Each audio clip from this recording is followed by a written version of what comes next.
A single father finds the CEO the world thought dead, shivering on the side of the road in the dawn fog. "Don't tell anyone you saw me," she whispers, blood dripping from her hand. But when Noah Redding decides to take her home, he has no idea that his decision will make his small family the target of a sinister conspiracy, where orphans are used as guinea pigs, and the truth costs lives. Follow the story to the end, and be sure to comment with the name of the city you're viewing from, so I know how far this story has come. The fog came first. It always did along the Windmere coast, rolling in thick and salt-heavy just before dawn, swallowing the road in sheets of gray that made headlights useless and instinct everything. Noah Redding had driven this route 1,000 times, knew every pothole, every blind curve, every place where the asphalt crumbled into gravel and danger, but this morning felt different. Wrong. The kind of wrong that prickled along the back of his neck and made his hands tighten on the steering wheel. "Daddy, why is it so foggy?"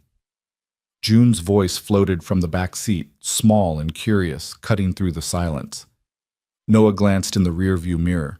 His daughter sat bundled in her pink jacket, her favorite stuffed rabbit clutched to her chest, her wide brown eyes fixed on the gray wall beyond the windshield. She was 6 years old. 6 years of scraped knees and bedtime stories, of laughter that filled the empty spaces in their tiny house, of a smile that reminded him so much of her mother, it sometimes hurt to breathe. "It's just the ocean, sweetheart," Noah said, keeping his voice steady. "The cold water meets the warm air, and it makes clouds that come down to say hello." "Do the clouds get lost?" "Sometimes, but they always find their way home." June seemed satisfied with that answer, humming softly as she made her rabbit dance across the seat. Noah turned his attention back to the road, his foot easing off the gas as the fog thickened. 5 miles to June's school, then another 12 to the workshop where he spent his days fixing boats and engines for people who paid in cash and didn't ask questions about the scars on his hands or the shadows in his eyes.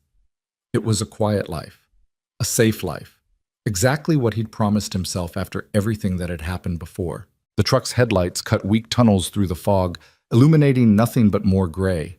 Noah leaned forward, squinting, searching for the faded yellow line that marked the center of the road. The coastal route was dangerous in weather like this.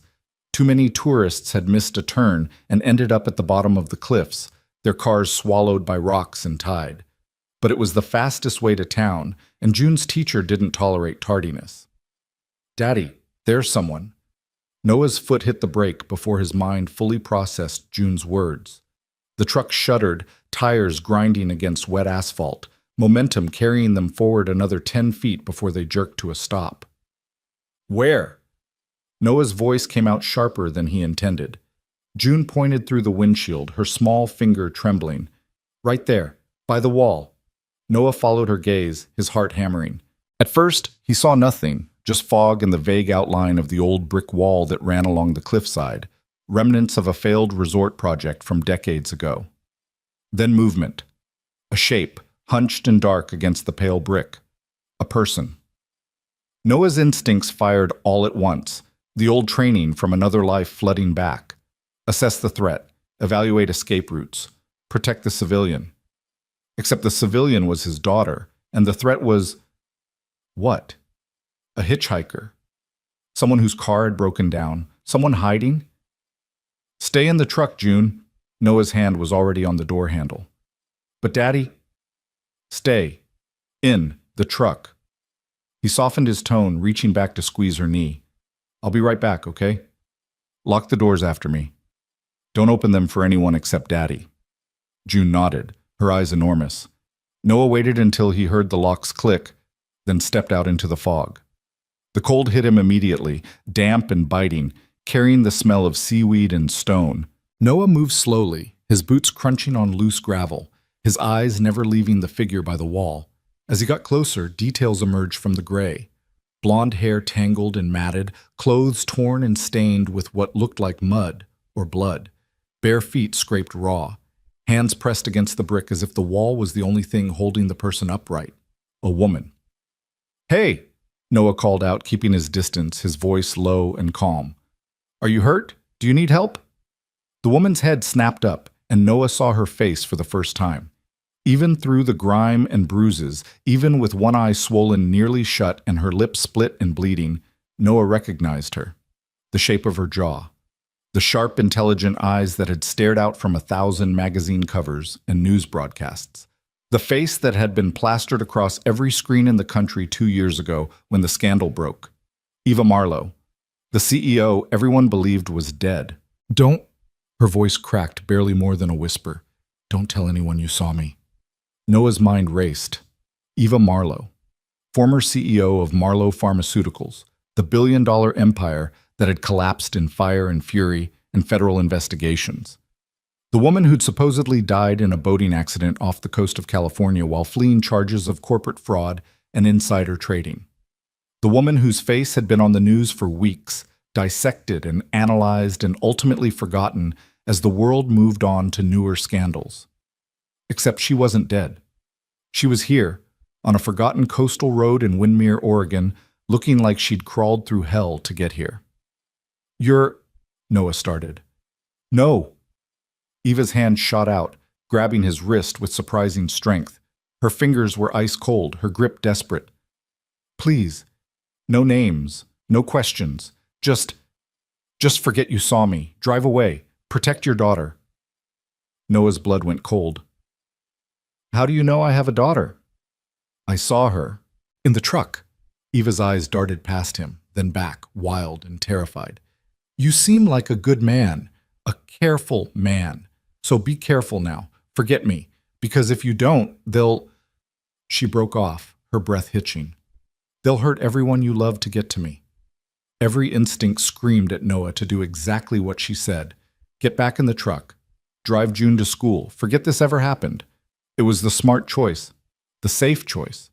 But Noah had never been good at making safe choices. Who's hunting you? He asked quietly. People with money. Power. People who don't leave witnesses. Eva's voice dropped even lower.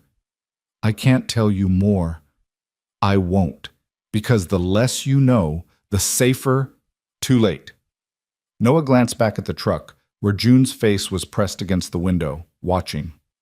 My daughter already saw you. If someone's tracking you, if they're watching this road, they'll know I stopped. They'll come asking questions. Eva's face crumbled. Then I've already killed you both. Not yet, you haven't. Noah made his decision in that instant, the same way he'd made decisions in Afghanistan when the bullets were flying and time was a luxury no one could afford. Trust your gut. Act fast. Deal with consequences later. Can you walk? What? Can you walk? Noah repeated slowly. Because if you can, you're getting in my truck. If you can't, I'm carrying you. Either way, standing here in the open is the stupidest thing we could possibly do right now. Eva stared at him like he'd lost his mind. Maybe he had. You don't understand. I understand that you're injured, terrified, and about 5 minutes away from collapsing. Noah kept his voice matter-of-fact, the same tone he used to use when talking down panicked soldiers. I understand that whoever you're running from is probably watching every hospital, every bus station, every place someone like you might turn up.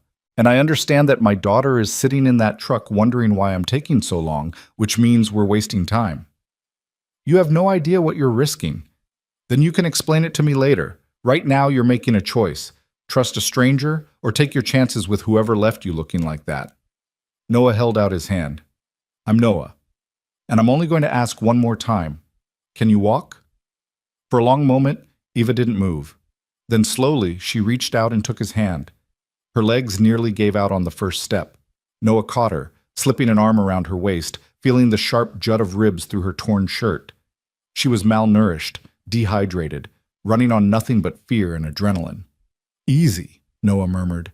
I've got you. They made it to the truck in painful, halting steps. June's face appeared in the window, her eyes wide as moons. Noah could see the questions forming, the fear, the confusion. But his daughter was smart, braver than she had any right to be at 6 years old. She unlocked the door without being told. Sweetheart, this lady needs help, Noah said as he helped Eva into the passenger seat. The woman collapsed against the worn upholstery, her breathing ragged. She's hurt, and she's scared, and we're going to take care of her, okay?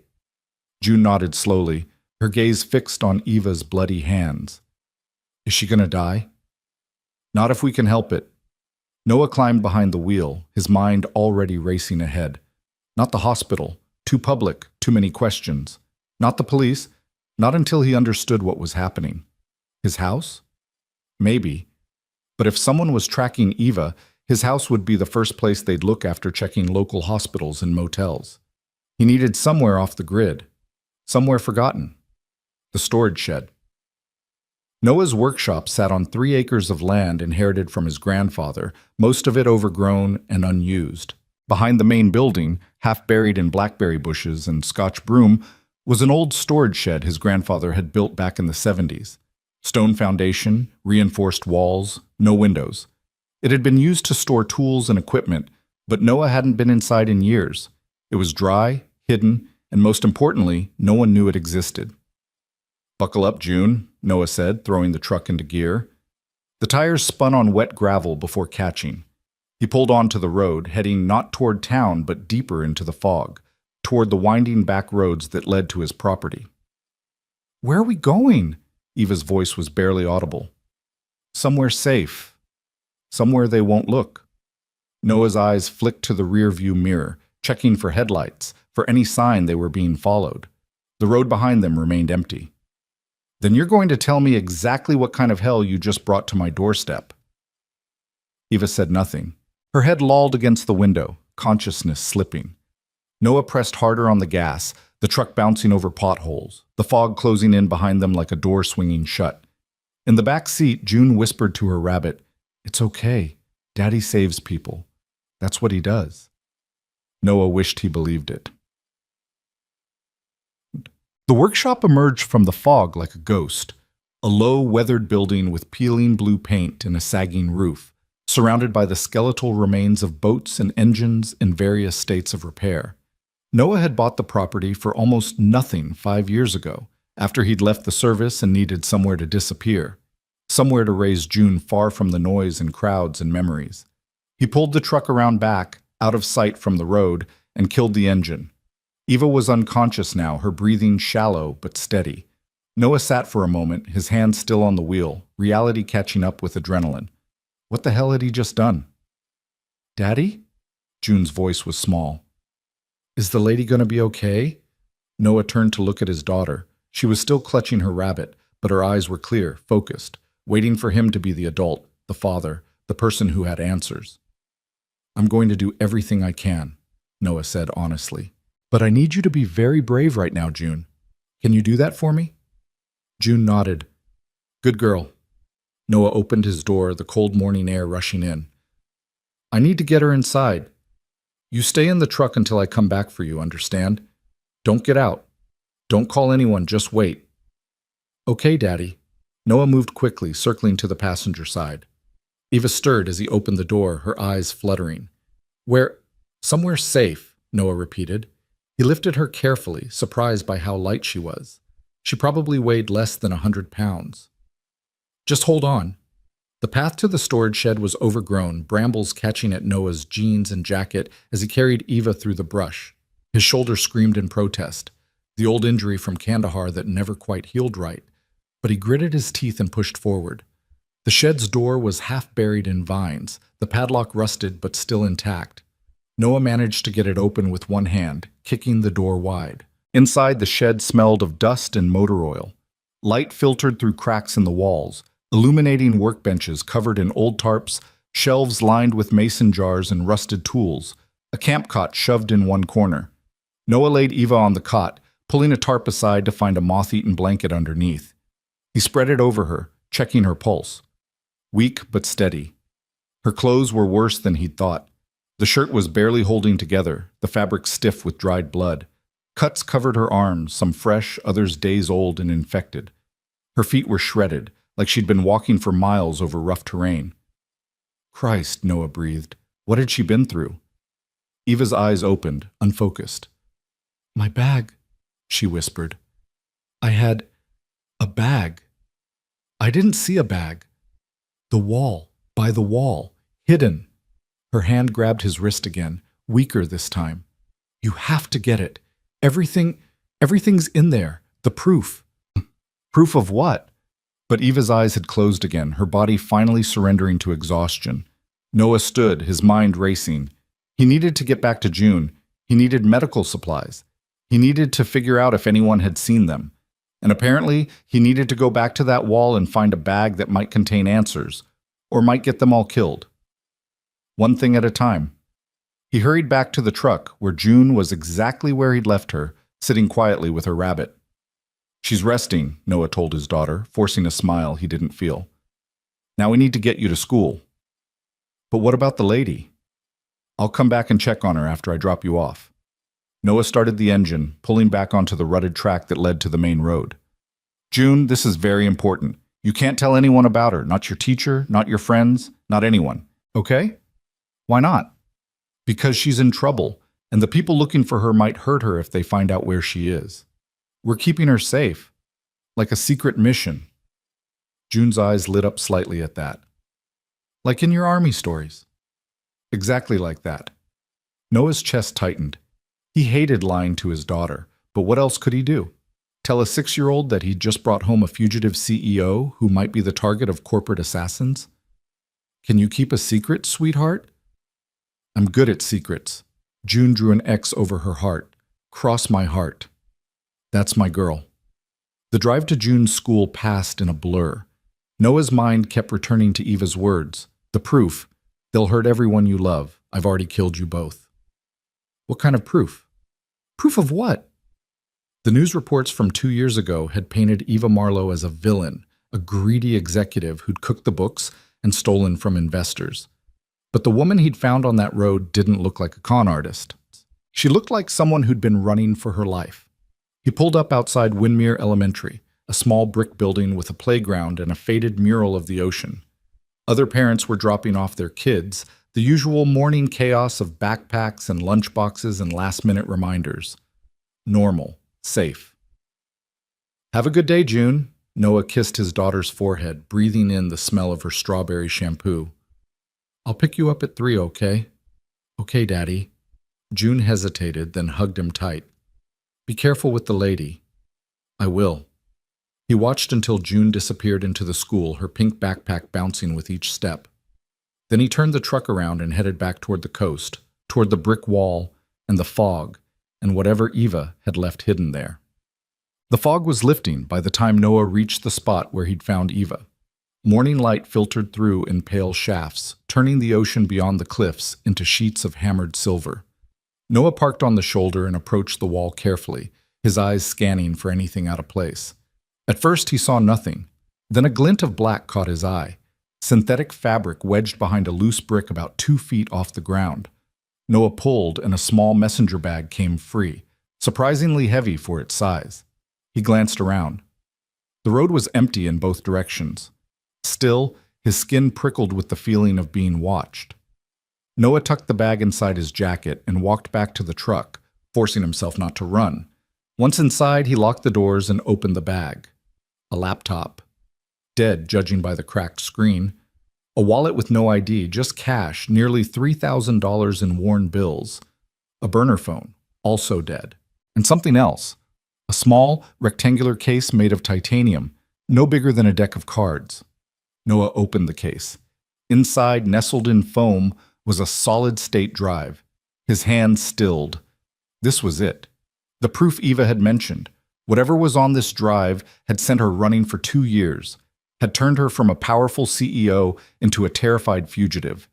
And now it was in Noah's hands. He should throw it away, toss it into the ocean, and forget any of this happened. Instead, he closed the case and slipped it into his pocket. The drive back to the workshop took 15 minutes. Noah spent every second checking his mirrors, watching for tail vehicles, for any sign they'd been compromised. Nothing. The roads remained empty, the fog dissipating into wisps. Back at the shed, Eva was awake, sitting up on the cot. She'd found a bottle of water somewhere and was drinking it in small, careful sips. Her eyes locked onto Noah as he entered. "You came back," she said, her voice hoarse. "I said I would." Noah pulled the bag from his jacket and held it out. "Found this where you said." Eva's hands shook as she took the bag, digging through it frantically until she found the titanium case. She opened it, stared at the drive inside, and let out a breath that sounded like a sob. "It's still here," she whispered. "They didn't find it." "What's on it?" Noah asked bluntly. Eva looked up at him, her bruised face unreadable. For a long moment she said nothing. Then, "Evidence that will destroy one of the largest pharmaceutical companies in the world. Evidence that they've been running illegal drug trials on children for the past decade. Evidence that when I tried to stop it, they tried to kill me." The words hung in the air like smoke. "Children," Noah repeated slowly. "Orphans, foster kids, children no one was looking for." Eva's voice was flat, emotionless, like she'd told this story so many times she'd worn away all feeling. "Marlowe Pharmaceuticals has contracts with dozens of developing countries. They, would offer to fund orphanages, children's homes. In exchange, they'd get access to clinical trials. Except the trials were never approved, never ethical. They were testing experimental drugs on kids as young as 3 years old. No consent, no oversight, no one to stop them." Noah felt sick. "And you knew about this?" "Not at first." Eva's laugh was bitter. "I was the CEO, but I wasn't paying attention. Too focused on stock prices and board meetings and all the meaningless bullshit. Then one of our researchers came to me, Dr. Sarah Chen. She showed me the files, the real files, not the sanitized versions the board saw. Pictures of children with adverse reactions, death certificates labeled as natural causes, payoffs to local officials." Eva's hands clenched around the case. "I tried to shut it down, quietly. I thought I could handle it internally. Fire the people responsible. Make amends. But they came for you first. The board, the investors. Turned out half of them knew about the trials. They'd been profiting from them for years." Eva's eyes met his, hollow and haunted. "They fabricated fraud charges. Made it look like I was stealing from the company. Then, when I tried to go public with the truth, they staged my death. Sent hired contractors after me. I've been running ever since." "For 2 years?" 2 years, 3 months, and 16 days. Eva took another sip of water. "I've been living in the cracks. Cheap motels, abandoned buildings, always moving, never staying anywhere long enough to leave a trace." She gestured to the drive. "This is the only copy of the real files. Chen was killed before she could upload them. I've been trying to find someone I can trust, a journalist, a lawyer, someone, but they've got eyes everywhere. The moment I surface, they know." Noah processed this, his mind clicking through possibilities. "If what you're saying is true, it's true. Then we need to get this to the authorities, FBI, Justice Department, hell, the media. And they'll shut it down before it goes public." Eva shook her head. "Do you know how much money Marlowe Pharmaceuticals has? How many politicians they own? They'll bury it, bury me, and anyone who helps me." Her eyes bored into him. "That's why I told you to walk away.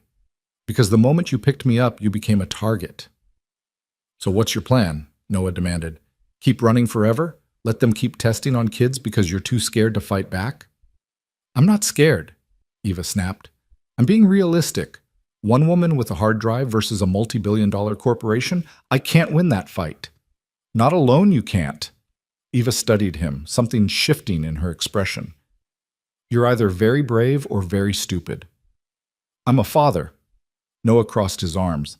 "And if someone's hurting kids, I don't get the luxury of walking away." Silence stretched between them.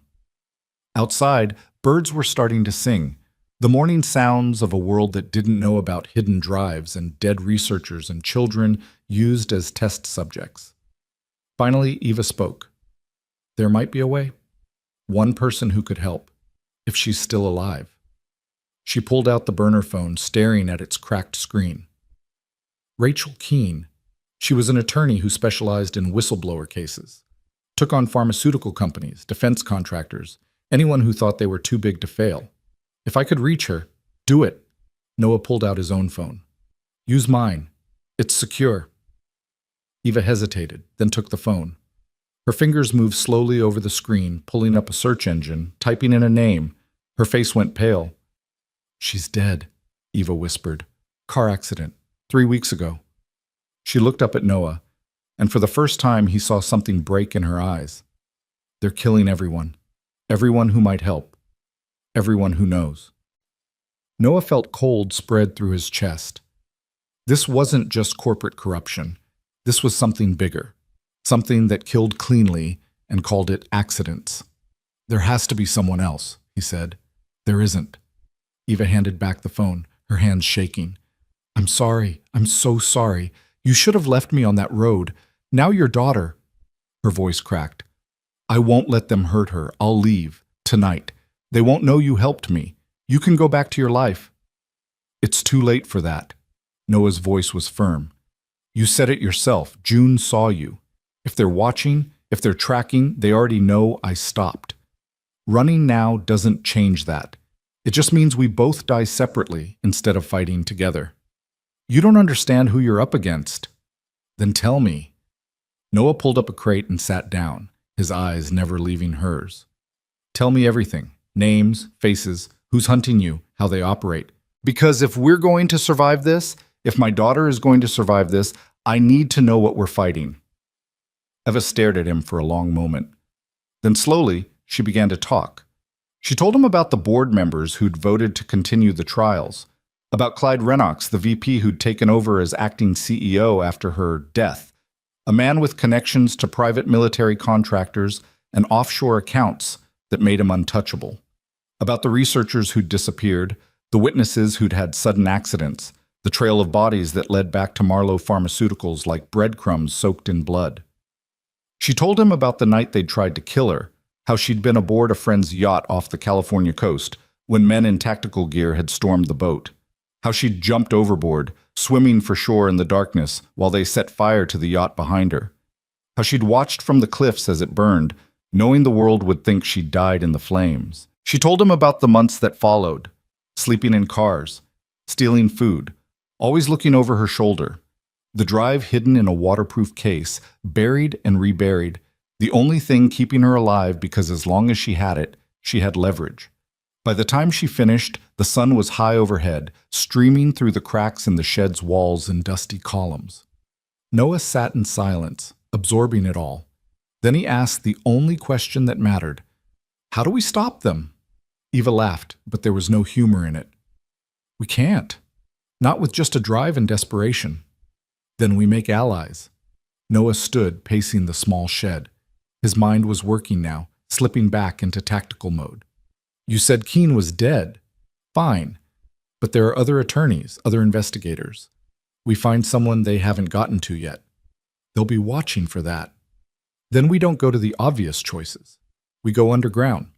Dark web forums. Anonymous tips to investigative journalists. Multiple angles of attack so they can't plug all the holes. Noah turned to face her. You've been running for 2 years, trying to survive. Now it's time to fight back. Something flickered in Eva's eyes, a spark that might have been hope or might have been the last embers of fury. You really think we can win? I think if we don't try, those kids don't stand a chance. Noah held out his hand. I'm in, all the way, but I need to know you're in too. No more running, no more hiding. We see this through to the end. Eva looked at his hand for a long moment. Then she reached out and shook it. Okay, she said quietly.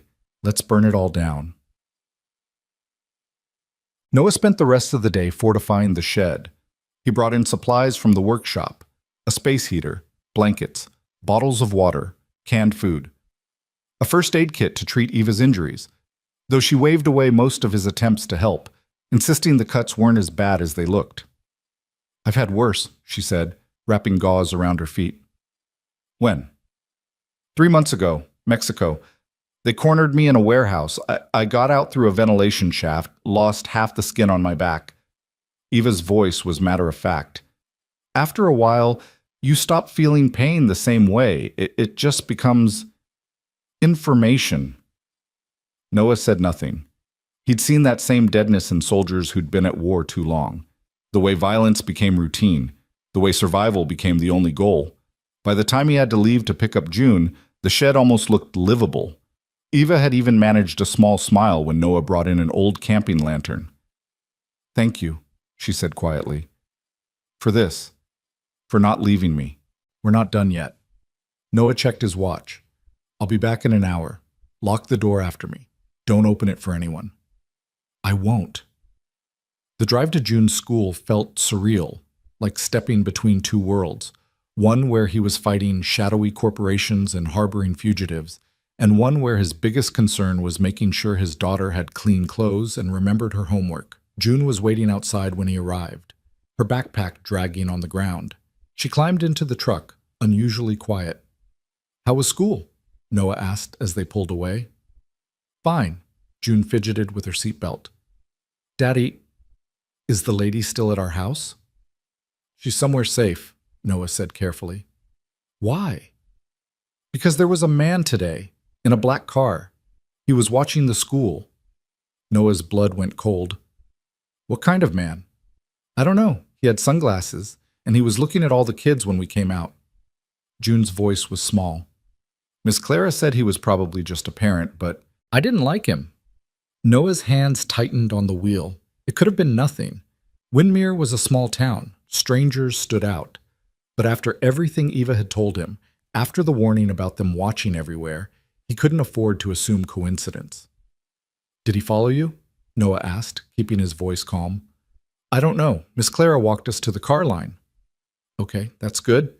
Noah glanced in the rearview mirror. The road behind them was empty. June, remember what I said this morning about keeping secrets?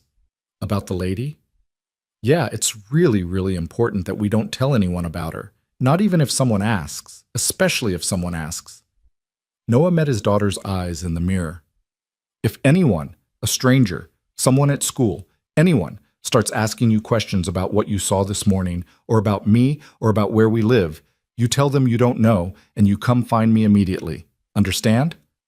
June nodded slowly, her face serious. Are we in danger? God, Noah hated this. Hated dragging his 6-year-old daughter into something dark and violent, but lying to her now would only make things worse. Maybe, he said honestly, but I'm going to keep you safe, June, no matter what. You trust me, right? Always. Then trust me now. And if anything feels wrong, if anyone scares you, you run, you hide, and you call me. Noah handed her his cell phone. Keep this with you. If you need me, press here and here. I'll come running. June took the phone, clutching it like a lifeline. Okay, Daddy. They didn't go home. Instead, Noah drove to a friend's house, Marcus Doyle, a retired cop who lived on a farm outside town. Marcus was the only person from Noah's old life he'd stayed in touch with, the only one who knew enough about what Noah had done before to not ask too many questions. Marcus met them at the door, a tall man with gray hair and sharp eyes that missed nothing. Noah, wasn't expecting you. I know. I need a favor. Noah glanced at June, who was clutching her rabbit. Can June stay here for a few hours? I have something I need to handle. Marcus looked between them, reading the tension, the fear Noah was trying to hide. Everything okay? Not really. Then get inside, both of you. Marcus stepped back, holding the door wide. His living room was cluttered with books and old case files, the walls covered in photos from his days on the force. June, sweetheart, my dog just had puppies. You want to see them? June's eyes lit up. Really? Really? They're in the kitchen. Go on. June ran off, her fear momentarily forgotten. Marcus waited until she was out of earshot, then turned to Noah. Talk.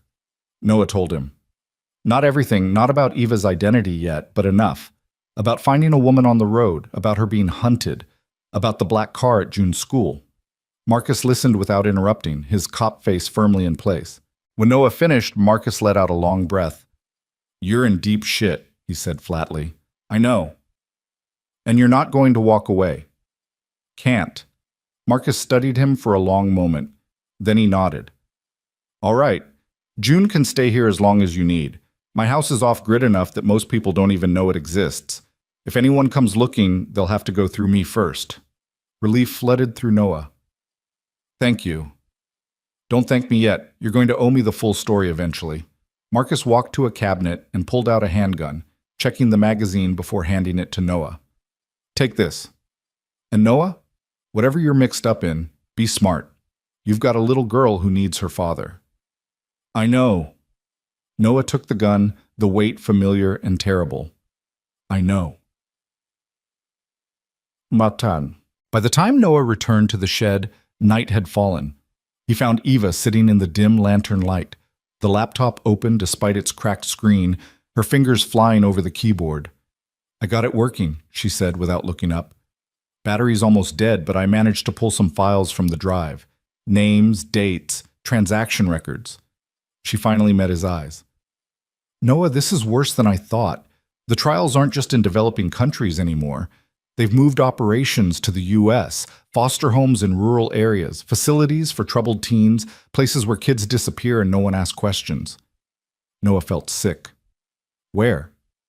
Everywhere. Montana, Oregon, Nevada. Eva turned the screen so he could see, spreadsheets filled with names, ages, dates of admission.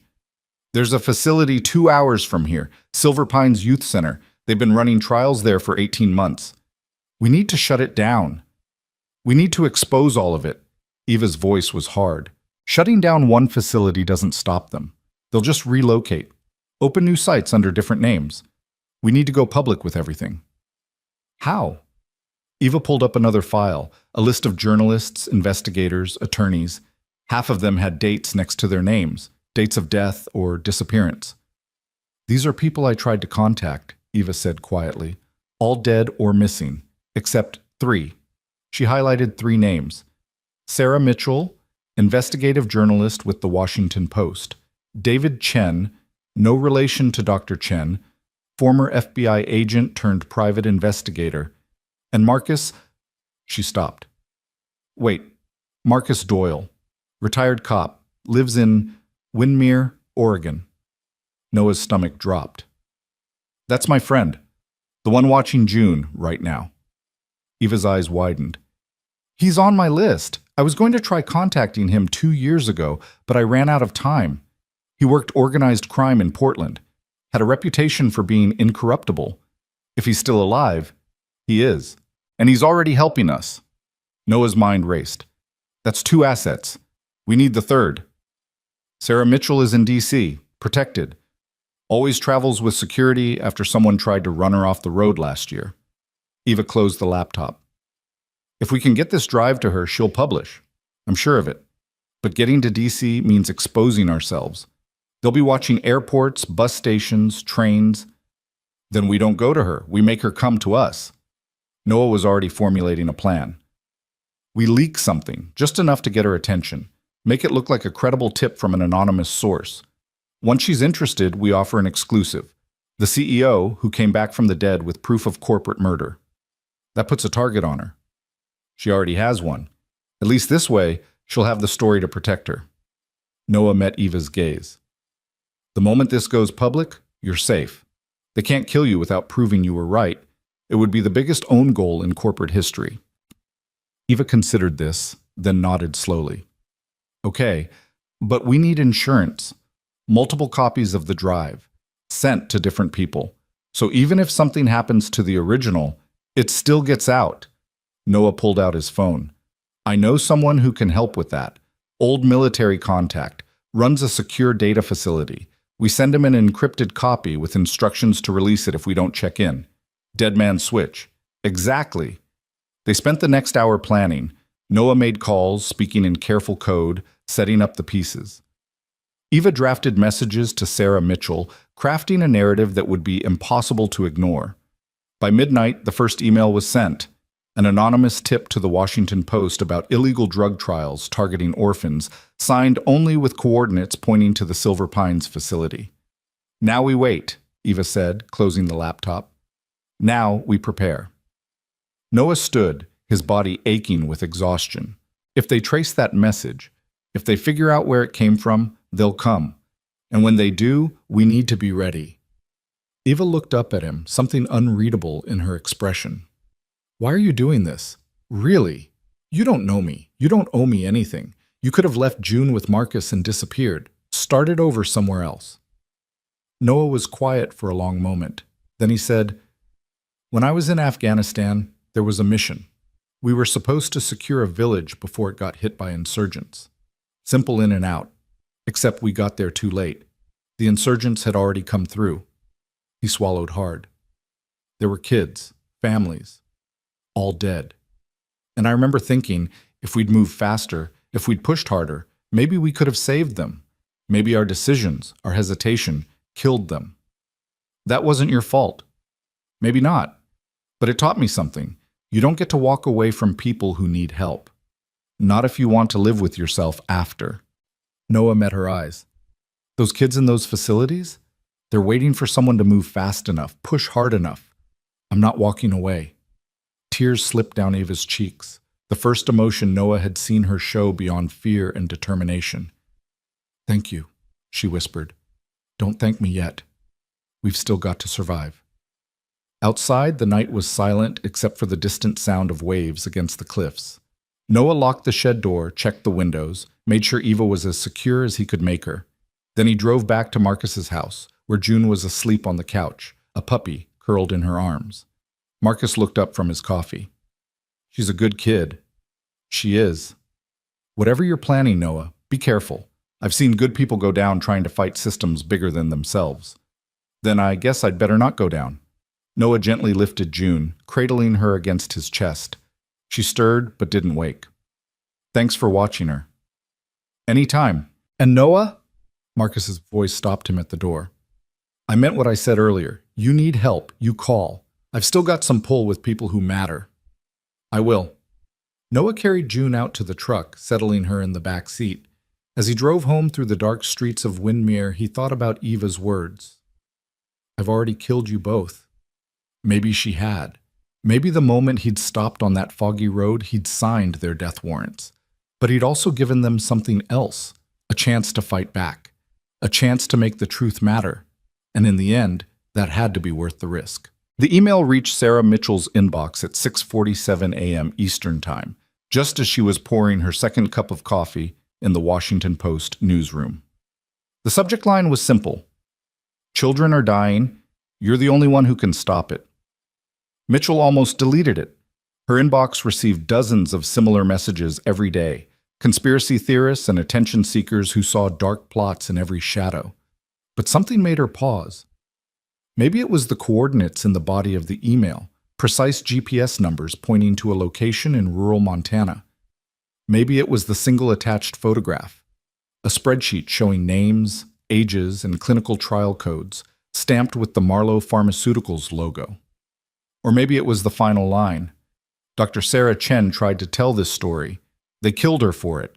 Don't let her death be meaningless. Mitchell set down her coffee and opened the attachment. 2,000 miles away, in the cramped storage shed behind Noah's workshop, Eva Marlowe watched the laptop screen with hollow eyes. She'd barely slept, kept awake by phantom sounds, footsteps that weren't there, engines that might have been the wind, the constant fear that every creak of settling wood was the door being kicked in. She opened it, Eva said quietly, as Noah entered carrying a paper bag of breakfast sandwiches and fresh coffee from the diner in town. Mitchell opened the email 4 minutes ago. She's been on the attachment ever since. That's good, right? Noah set the food down, noting the exhaustion carved into Eva's face. When had she last slept more than an hour at a time? It's a start. Doesn't mean she'll bite. Eva closed the laptop, accepting the coffee Noah offered with hands that still trembled slightly. Investigative journalists get tips constantly. Most of them lead nowhere. She'll need more than a spreadsheet and coordinates to run a story this big. Then we give her more. Noah unwrapped his sandwich but didn't eat, his mind already working through the next steps. You said there are 3 facilities currently running trials in the U.S.? 4, as of last month. Silver Pines in Montana, Clearwater Center in Nevada, Horizon House in rural Oregon, and a new one called Haven's Rest in eastern Washington. Eva pulled up a map on the laptop, marking each location. They're all in isolated areas, towns with populations under 5,000, places where a few extra kids coming and going don't raise questions. Horizon House is in Oregon? About 90 miles from here, near the Idaho border. Eva zoomed in on the map. It was a juvenile detention center that got shut down for abuse allegations 10 years ago. Marlowe Pharmaceuticals bought it through a shell company, renovated it, reopened it as a therapeutic boarding school for troubled teens. Except the therapy involves experimental psychotropic drugs that haven't been approved for adult use, let alone children. Noah felt rage coil in his gut, cold and focused. How many kids? Last count, 43, ages 12 to 17, all from foster care or court-ordered placements, all with files that make them easy to discredit if they try to speak out. Eva's voice was clinical, detached, but Noah could see the pain beneath it. Runaways, drug users, kids with behavioral problems. The kind of children society has already failed. The kind no one listens to. Someone needs to listen. That's why we're doing this. Eva finally took a bite of her sandwich, chewing mechanically. If Mitchell takes the bait, if she starts investigating, Marlowe's people will know. They'll start covering tracks, moving evidence, possibly relocating the kids. We need to move faster than they can adapt. What about your contact? Chen, the private investigator? David Chen. No relation to Dr. Sarah Chen, but he knew her. Worked on some of her early findings before she was killed. Eva pulled up another file, this one showing a middle-aged Asian man with graying hair and sharp, intelligent eyes. He's been investigating Marlowe independently for 18 months. Has his own evidence, but nothing concrete enough to take to authorities. If we pool our resources, we might have enough to make a case that sticks. Noah nodded. Can you reach him? I can try. Last I knew he was working out of Seattle, but that was 6 months ago. He might have moved, or... Eva didn't finish the sentence. She didn't need to. They both knew the odds of Chen still being alive decreased with every month that passed. Noah's phone buzzed. A text from Marcus. Black sedan drove past my place twice this morning. Oregon plates. Didn't stop but slowed down both times. Might be nothing. Might be something. June's safe. Keeping her home from school today. Noah showed the message to Eva, watching her face go pale. They're searching, she whispered. Looking for unusual activity. A retired cop in a small town suddenly keeping a child home from school. It's a pattern break. Something their algorithms would flag. Algorithms? Marlowe has access to data mining software, social media monitoring, financial transactions, cell phone records. They've been tracking anyone who might be helping me for 2 years. If Marcus is on their radar, Eva's hands clenched. We need to get June out of here, out of Oregon entirely, somewhere they can't find her. I'm not sending my daughter away. Then you're sentencing her to death. Eva's voice cracked. Noah, you don't understand how they operate. They won't just kill you. They'll make it hurt. They'll take everything you love and destroy it in front of you as a lesson to anyone else who thinks about crossing them. I understand perfectly. Noah's voice was steel. I also understand that running makes us look guilty. Makes us look like we have something to hide. If we start acting scared, start moving pieces in panic, we confirm their suspicions. But if we stay calm, maintain routines, act like nothing's changed, they'll keep watching, keep waiting for us to slip up. Maybe. Or maybe they'll decide they're chasing shadows. Noah pulled out his phone, dialing Marcus. I need you to take June somewhere public today. The library, the park. Somewhere with cameras and witnesses. Make it look normal, routine. Can you do that? Marcus's voice came through clear and steady. You sure that's smart? Putting her out in the open? Safer than hiding. If they wanted to grab her, they would have done it already. Right now, they're fishing, trying to find a connection between a fugitive CEO and a retired cop in Windermere. We don't give them one. All right, but Noah, if this goes sideways, if I see anything that looks wrong, I'm pulling her out and going dark. You won't hear from us until it's safe. Deal. Noah ended the call and turned back to Eva. Now, about Chen. How do we contact him without lighting up every monitoring system Marlowe has? Eva was quiet for a moment, thinking. Then she opened the laptop again, fingers flying over the keyboard. Dark Web Forum.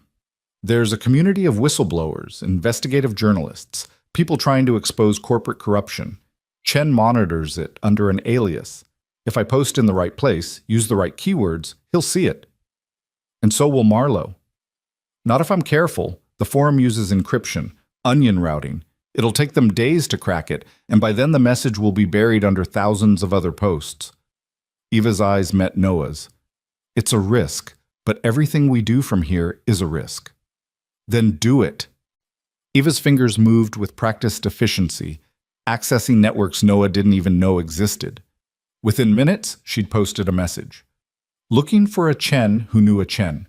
Have information about trials. Need to compare notes. Reply with the name of the doctor who started this. If it's really him, he'll know to answer Sarah, Eva explained. If it's Marlowe trying to trap us, they'll guess wrong, or they won't answer at all. How long until we know? Could be hours, could be days. Chen's careful. He won't respond immediately, even if he sees it. Eva closed the laptop, exhaustion finally catching up with her. We should rest while we can. Once things start moving, we won't have time to sleep. Noah wanted to argue, wanted to keep planning, keep moving forward, but Eva was right. They were both running on fumes and fear, and eventually that would lead to mistakes. Mistakes got people killed. I'll keep watch, Noah said. You sleep. Noah, that wasn't a request. His voice softened. You've been running for 2 years. You're safe right now, at least for a few hours. Let yourself rest. Eva looked like she wanted to fight, but her body betrayed her, swaying slightly where she sat. Finally, she nodded, moving to the cot in the corner. Within minutes, she was asleep, her breathing deep and even for the first time since Noah had found her. Noah settled into a chair by the door, Marcus's gun resting in his lap, his mind refusing to quiet. He thought about June, wondered if she was scared, if she understood the danger they were in. He thought about the kids in those facilities, suffering through trials that would never be approved, their pain reduced to data points in spreadsheets. He thought about Dr. Sarah Chen, who'd tried to stop it and paid with her life. And he thought about Eva's question from the night before. Why are you doing this? The truth was more complicated than the answer he'd given. Yes, he believed in helping people. Yes, his military service had taught him you don't abandon those in need. But there was something else, something darker he didn't like to examine too closely. Guilt. Not just about Afghanistan, about the village they'd reached too late, but about all of it. Every mission where orders came down from people who'd never held a rifle, never seen what their decisions looked like up close. Every time he'd followed those orders because it was easier than asking questions. Every moment he'd chosen duty over conscience. He'd left the service promising himself he'd never again be complicit in someone else's evil. He'd taken the coward's way out, retreating to a small town, keeping his head down, raising his daughter in quiet isolation where the world's problems couldn't touch them. But the world had found them anyway, in the form of a terrified woman on a foggy road, and this time Noah wasn't walking away. His phone buzzed. Another message from Marcus, this one with a photo attached. June at the library, sitting cross-legged in the children's section, surrounded by books, her face peaceful and unafraid. The caption read, "All good here. No tales, no watchers. Just a kid enjoying story time." Noah felt something in his chest loosen. At least June was safe, at least for now. The day crept forward with agonizing slowness. Eva slept fitfully, occasionally crying out in her sleep, fragments of sentences Noah couldn't quite make out, names that might have been people she'd lost or people who'd betrayed her. He didn't wake her. Whatever nightmares she was fighting, they were probably gentler than her reality. Around noon, the laptop chimed softly. Noah moved to it carefully, not wanting to disturb Eva, and opened the screen. A new message in the dark web form. Sarah. Where and when? Noah's heart hammered. He glanced at Eva, still asleep, then made a decision. He typed a response. Windermere, Oregon. Coordinates to follow. Come alone. Bring everything you have. The reply came within seconds. How do I know this isn't a trap? Noah thought for a moment, then typed. You don't. But the person you're looking for has been dead for 2 years. Now she's not. Decide if that's worth the risk. A longer pause this time. Then, 48 hours. I'll be there. Noah closed the laptop, his pulse racing. They had 48 hours to prepare. 48 hours before David Chen arrived and they'd have to trust a stranger with their lives. 48 hours before everything either came together or fell apart completely. Eva stirred, her eyes opening slowly. For just a moment, she looked peaceful, almost young. The woman she might have been if her life hadn't been consumed by corporate murder and 2 years of running. Then awareness returned, and with it the weight she carried. What time is it? Her voice was rough with sleep. Just past noon. You've been out for 3 hours. Noah helped her sit up. And we have a problem, or maybe an opportunity. Chen responded, He's coming here in 2 days. Eva was instantly alert. You contacted him without asking me? You were asleep. He replied to your message. I made a call. Noah held her gaze. We don't have time for committee decisions, Eva. We move fast or we don't move at all. What did you tell him?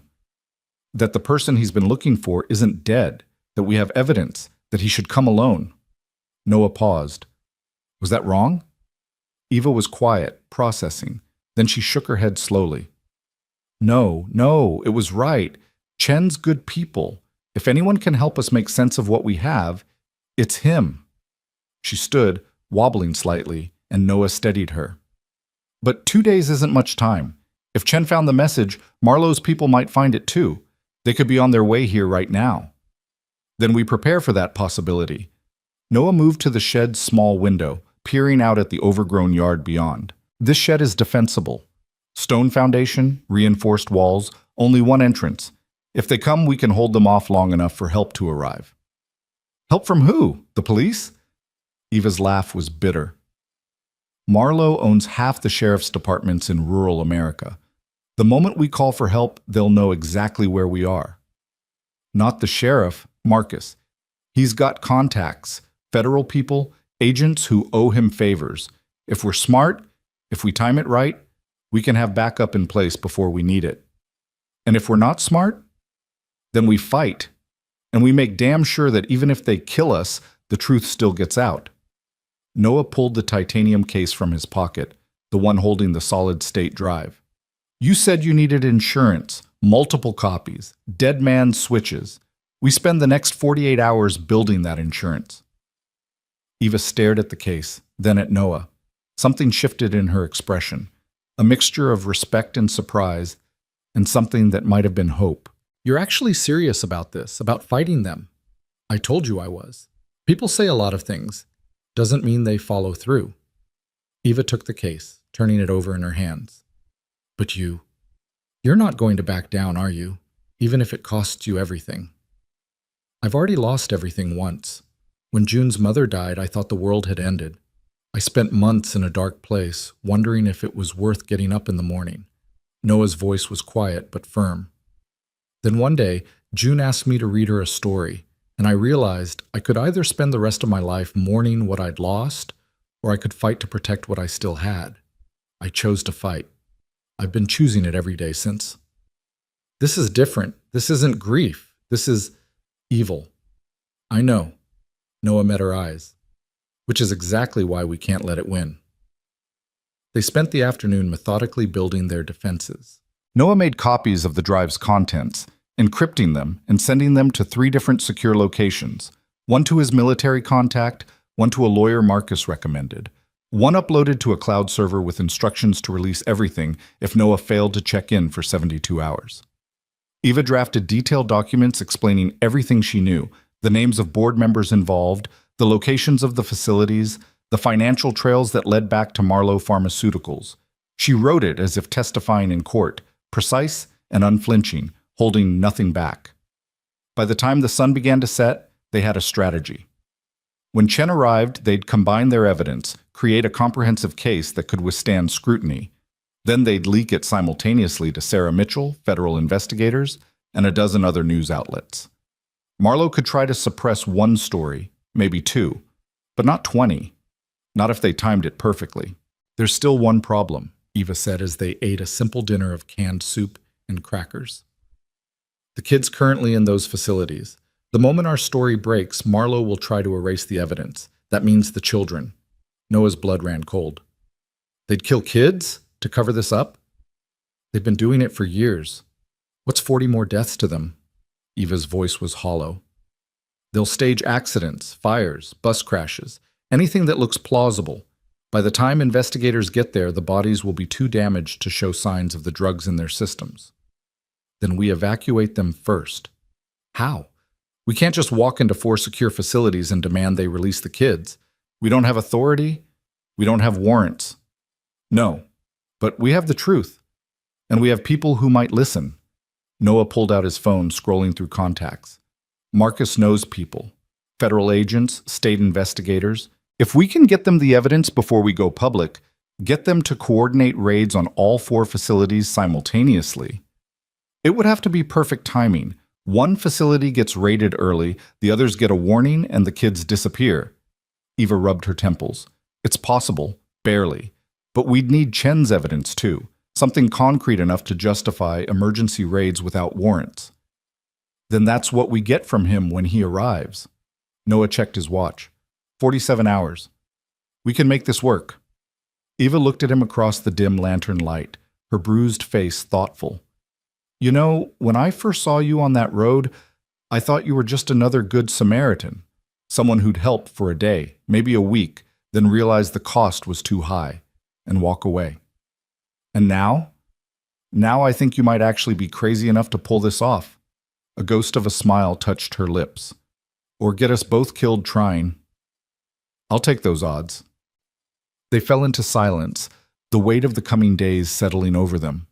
Outside, night sounds filled the air, crickets and distant waves, the wind moving through trees, the world continuing on, oblivious to the storm about to break.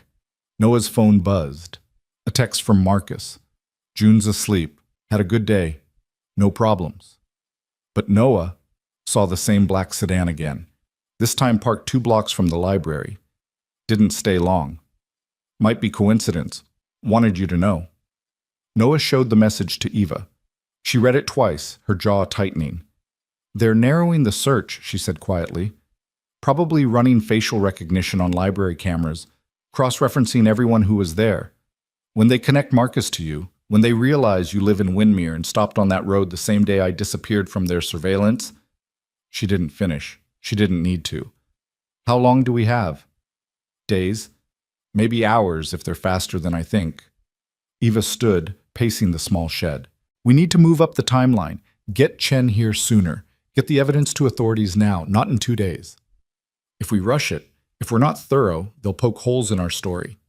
Discredit us. Make it look like a conspiracy theory. If we wait, they'll kill us before we can tell the story at all. Noah wanted to argue, wanted to believe they had more time. But Eva was right. The black sedan. The surveillance. The careful, methodical way Marlowe's people were closing in. They were running out of time. All right, Noah said, making the decision. We contact Chen again, tell him we need him here tomorrow, not in 2 days. We contact Marcus, tell him to start reaching out to his federal contacts now. And we pray that we're fast enough. Eva nodded, already moving to the laptop. Her fingers flew over the keys, typing another message into the encrypted forum. Noah watched her work, admiring her focus, her refusal to break even after 2 years of hell. Can I ask you something? Noah said. Eva didn't look up. Depends on the question. Why didn't you just release the evidence 2 years ago, when you first had it? Why run instead of going public immediately? Eva's fingers stilled. For a long moment she didn't answer. Then, because I was scared, and because I thought I could handle it myself. Keep it internal. Protect the company my father built. Her voice went soft. My father founded Marlowe Pharmaceuticals 40 years ago. He started it because his sister died from a disease that had no treatment, no cure. He wanted to help people, save lives. And for decades, that's what we did. We made real medicines that helped real people. Then he died, and I took over, and she trailed off. And you were too busy being CEO to notice what was happening. I was too arrogant to believe it could happen under my watch, too convinced that good intentions were enough. Eva finally looked at him, tears tracking down her cheeks. By the time I realized how deep the corruption went, I was already complicit. I'd signed off on budgets I hadn't read, approved projects I hadn't vetted. I'd let my father's company become something evil, and part of me thought if I could fix it quietly, I could redeem it, save his legacy. That's not how evil works. I know that now, but 2 years ago I was naive enough to think I could negotiate with monsters, that I could make a deal. They'd stop the trials, compensate the victims, and in exchange I wouldn't go public. I actually believed they'd agree. Eva's laugh was broken. Instead, they tried to kill me, and they've been trying ever since. Noah moved closer, placing a hand on her shoulder. You survived. You kept the evidence safe, and now we're going to use it to burn them to the ground. That's redemption enough. Is it? How many kids died while I was running? How many more got poisoned, got scarred, got... Her voice cracked. How is that redemption? Because you're still fighting. Because you didn't give up. Because when it mattered, you chose the truth over your own safety. Noah squeezed her shoulder gently. That's what heroes do, Eva. They don't win every battle. They just refuse to stop fighting. Eva wiped her eyes, composing herself. I'm not a hero. I'm just someone who's trying to fix what she broke. That's the same thing. Before Eva could respond, the laptop chimed. A new message in the forum. Can be there in 12 hours. Send exact coordinates, and pray this isn't a mistake. Eva and Noah exchanged glances. 12 hours. Less than half the time they'd planned for. It would have to be enough. Eva typed rapidly, sending Chen the GPS coordinates for the workshop along with instructions. Come alone. Park 2 miles away. Approach on foot. Trust no one. Now we wait, Eva said, closing the laptop. Now we prepare, Noah corrected. He stood, moving to the corner where he'd stashed supplies. A camping stove, emergency rations, extra ammunition for Marcus's gun. If Chen's coming in 12 hours, that means dawn. Marlowe's people will be watching for unusual activity. We need to make sure no one sees him arrive. I should meet him away from here, somewhere public, less risk to you and June. We're past worrying about risk. Noah checked the gun's magazine, his movements automatic, muscle memory from thousands of drills. Besides, I'm not letting you walk into a meeting with a stranger alone. For all we know, Marlowe got to Chen months ago. This could be a trap. You're paranoid. You're not paranoid enough. Noah's voice was firm. We do this together or not at all? Eva studied him for a long moment, then nodded. All right. Together. But if things go wrong, if Chen is compromised, if Marlowe's people show up, you run. You take June and Marcus and you disappear. Don't try to save me. Just get the evidence out. Not happening. Noah, I said not happening. Noah met her eyes, his voice steel. I don't leave people behind. Not anymore. We survive together or we don't survive at all. Those are the only two options. Before Eva could argue further, Noah's phone rang. Marcus. Noah answered immediately. What's wrong? Maybe nothing, maybe everything. Marcus's voice was tense. The black sedan came back. Third time in 6 hours. This time it stopped right in front of my house. Driver got out, walked up my driveway, looked around, didn't knock, didn't approach the door, just looked, then got back in his car and left. Noah's grip tightened on the phone. Did you get a look at him? White male, late 30s, military haircut, professional, had an earpiece. This wasn't some lost tourist, Noah. This was a contractor doing reconnaissance. Is June? She's fine, still asleep, didn't see anything. Marcus paused. But Noah, they're not being subtle anymore. They wanted me to know they were there, wanted me to know they're watching, which means they're close to confirming their suspicions. Once they do, they'll stop watching and start acting. Noah's mind raced. I need you to get June out of there, tonight, right now. Where? Anywhere that's not connected to us. A motel under a fake name. A friend's house in another town. Just somewhere off the grid where they won't think to look. What about you? I'm seeing this through. Noah glanced at Eva, who was watching with wide eyes. But I need to know June's safe first. Can you do that for me, Marcus? Consider it done. I've got a cabin up in the mountains. No cell service, no internet, nothing. Bought it under my brother's name years ago. Even if they dig into my records, they won't find it. Marcus's voice softened. But Noah, once I take June there, I can't help you with whatever you're planning. It'll be just you and whoever else you've got. That's enough. Just keep my daughter safe. That's all I need. You've got my word. And Noah, when this is over, you'd better still be alive to pick her up. That little girl needs her father. I know. Noah's throat tightened. Tell her I love her. Tell her I'm fighting for something important, that I'm trying to make the world better for kids like her. I'll tell her. Now go do what you need to do. And watch your 6. The line went dead. Noah stood frozen for a moment, feeling the weight of what he'd just done. He was sending his daughter away, possibly for the last time. If things went wrong, if Marlowe's people found them first, June might never know what happened to her father. She'd grow up with questions, with a hole where explanations should be. But she'd be alive. And in the end, that was all that mattered. "I'm sorry," Eva whispered. "I'm so sorry I brought this to your door." "You didn't bring anything." "I chose this." Noah straightened, pushing down the fear, the doubt, the terror of a father saying goodbye to his child. "And I'd choose it again. Now come on. We've got 12 hours to prepare, and I'm not wasting a second." They worked through the night, turning the shed into a fortress. Noah reinforced the door with steel bars scavenged from the workshop. He set up motion sensors around the perimeter, linking them to his phone so any approach would trigger an alert. He plotted escape routes, through the back wall if needed, through the floor if desperate, through the roof as a last resort. Eva organized the evidence, creating backup files of backup files, writing down everything she could remember in case the digital copies were somehow destroyed. She drafted emails to be sent automatically if they failed to stop the send command, insurance that even death wouldn't silence the truth. By the time dawn began to lighten the eastern sky, they were as ready as they'd ever be. Noah stood by the window, watching the morning fog roll in, thinking about June waking up in Marcus's mountain cabin, wondering where her father was. "He's here," Eva said quietly. Noah turned. She was watching the laptop where a new message had appeared.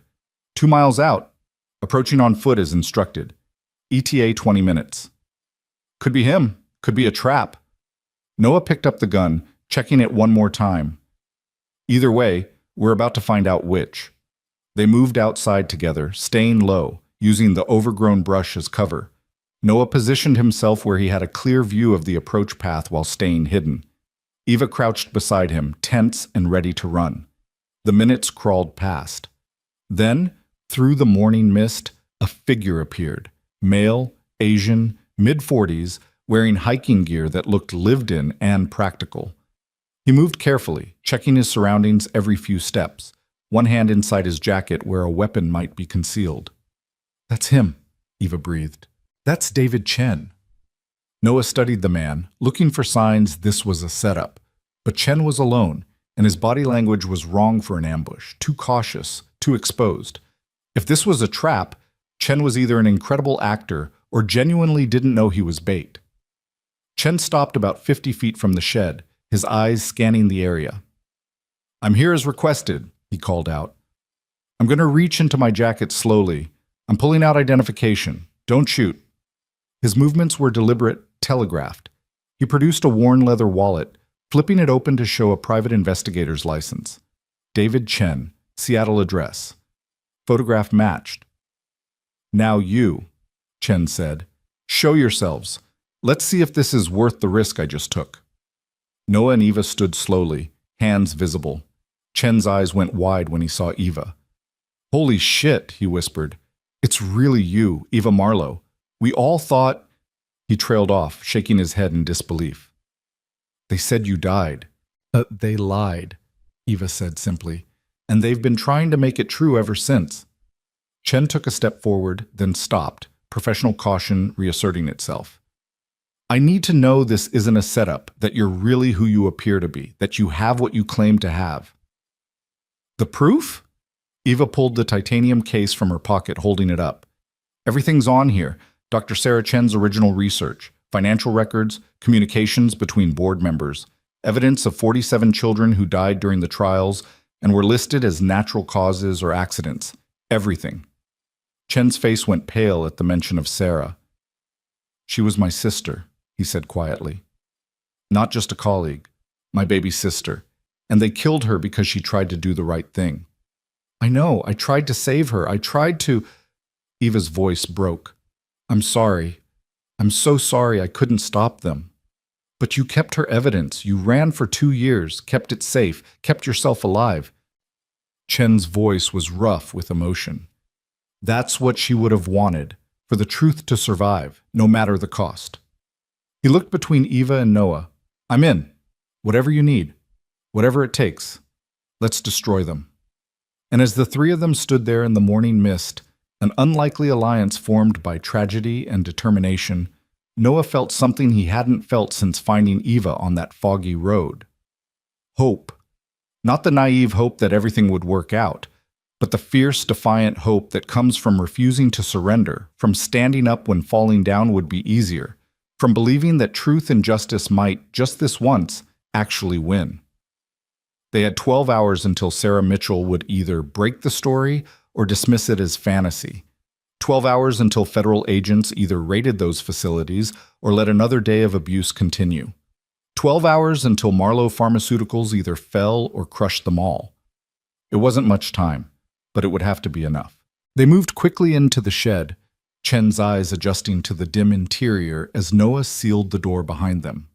Eva was already at the laptop pulling up files while Chen set down a weathered backpack that looked like it had traveled through hell and back. "I've been building my own case for 18 months, Chen said, unzipping the pack and pulling out a tablet and 3 thick folders. Financial forensics, witness statements from former employees, medical records I shouldn't have but do. Sarah gave me copies of everything before she—" He stopped, swallowing hard. "Before they killed her. I've been trying to find someone who could help me use it, someone they hadn't already gotten to." "How many people have you lost?" Noah asked quietly. 12. Journalists, lawyers, one federal prosecutor who was actually interested in the case, all dead within 6 months of me making contact. Chen's jaw tightened. "Car accidents, mostly. 1 heart attack. 1 suicide that I know damn well wasn't suicide. Marlowe is methodical. They make it look clean." Eva spread her own files across the workbench, comparing them to Chen's. "The financial trails match. Look, here's a shell company registered in the Caymans. I tracked payments going out to Horizon House. And here," she pointed to one of Chen's documents, "you've got the receiving end, the exact amounts down to the dollar." "Which means our evidence corroborates," Chen said, a note of excitement creeping into his voice. "Independently gathered, impossible to dismiss as fabrication. If we can combine this, we can prove chain of custody, show systematic abuse spanning years." Eva's fingers flew over the keyboard. "But we need more than paper trails. We need testimony. Living victims who can speak to what happened in those facilities." "I have 3, Chen said. "Young adults now, all escaped from different facilities years ago. 2 are willing to testify. The 3rd is too traumatized, but she gave me a written statement." He pulled out more documents. Medical records showing the drugs in their systems. Scars from experimental procedures. One of them, Marcus, no relation to your Marcus. He's willing to go on camera. Tell the world what they did to him. Noah felt something cold settle in his gut. If he goes public, they'll kill him. He knows. He doesn't care. Chen's voice was soft. When you've been through what these kids have been through, sometimes being heard is worth more than being safe. Sometimes telling the truth is the only way to take your power back. Eva was quiet for a long moment, staring at the files. Then she said, "We need to move faster than I thought. If Chen found me, if he could track down witnesses, then Marlowe's people aren't far behind. They're probably already connecting the dots." As if summoned by her words, Noah's phone buzzed. Not a text this time. A call. Unknown number. Noah's instincts screamed not to answer, but something made him pause. He showed the screen to Eva and Chen. "Could be Mitchell," Eva said. "She might have traced the email, found a way to contact you." "Or it's them," Chen countered, "calling to see if you answer, to confirm you're real." Noah made a decision. He answered, putting it on speaker but saying nothing. A man's voice came through, smooth and cultured, with just a hint of steel underneath. "Mr. Redding, I believe you have something that belongs to me." Eva's face went white. She mouthed a single name, Clyde Rennox. "I don't know what you're talking about," Noah said carefully. "Please, let's not insult each other's intelligence." Papers rustled on the other end. "Noah Redding, 38 years old. Former Army Ranger, 3 tours in Afghanistan. Honorable discharge with a Purple Heart. Single father to June Redding, age 6, currently enrolled at Windmere Elementary. You run a small boat repair shop, keep to yourself, pay your taxes on time. By all accounts, a good man trying to live a quiet life." Noah's blood turned to ice. They knew about June. They'd researched him. They knew everything. Here's what I don't understand, Renix continued. Why would a man like you, a man with so much to lose, involve himself in something that doesn't concern him? Why risk everything for a woman you don't know? A woman who is, I might add, a fugitive from justice. I saw someone who needed help, Noah said, keeping his voice level. That's what good people do. Good people, yes, but smart people know when to mind their own business. Renix's tone hardened slightly. You've made a series of poor choices, Mr. Redding. Helping a fugitive, harboring evidence, conspiring with known troublemakers like Mr. Chen. But it's not too late to correct course. Chen's eyes narrowed. They knew he was here too, which meant they were watching, had been watching, maybe had cameras or bugs Noah hadn't found. What do you want? Noah asked. What I've always wanted. The return of stolen property. Ms. Marlowe has something that belongs to Marlowe Pharmaceuticals. A hard drive containing proprietary information. Industrial espionage is a serious crime, Mr. Redding. All I want is what's rightfully ours. And if I don't have what you're looking for, then I'll be very disappointed, and disappointed people sometimes make rash decisions.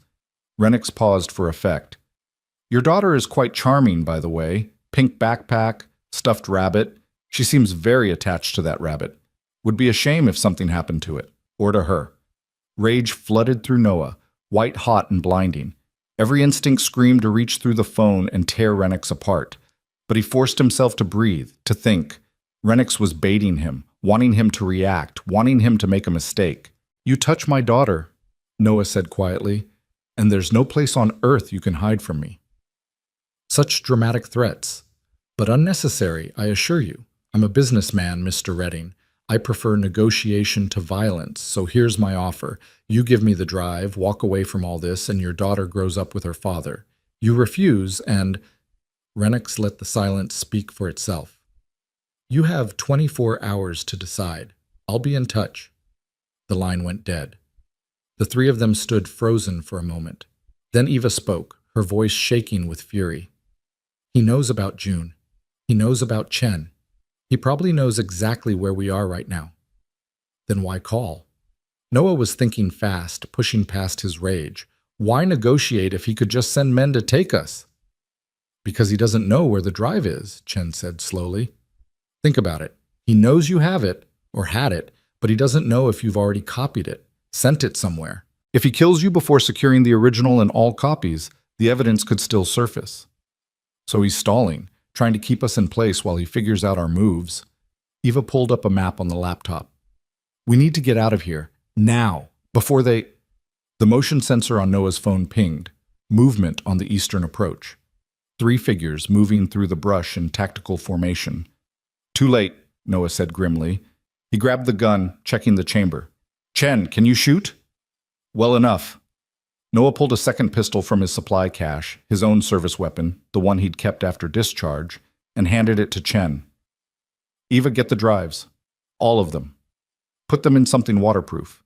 If things go bad, we run for the coast. There's a cave system in the cliffs. We can hide there. Noah, they'll have people at every exit, every road out of town.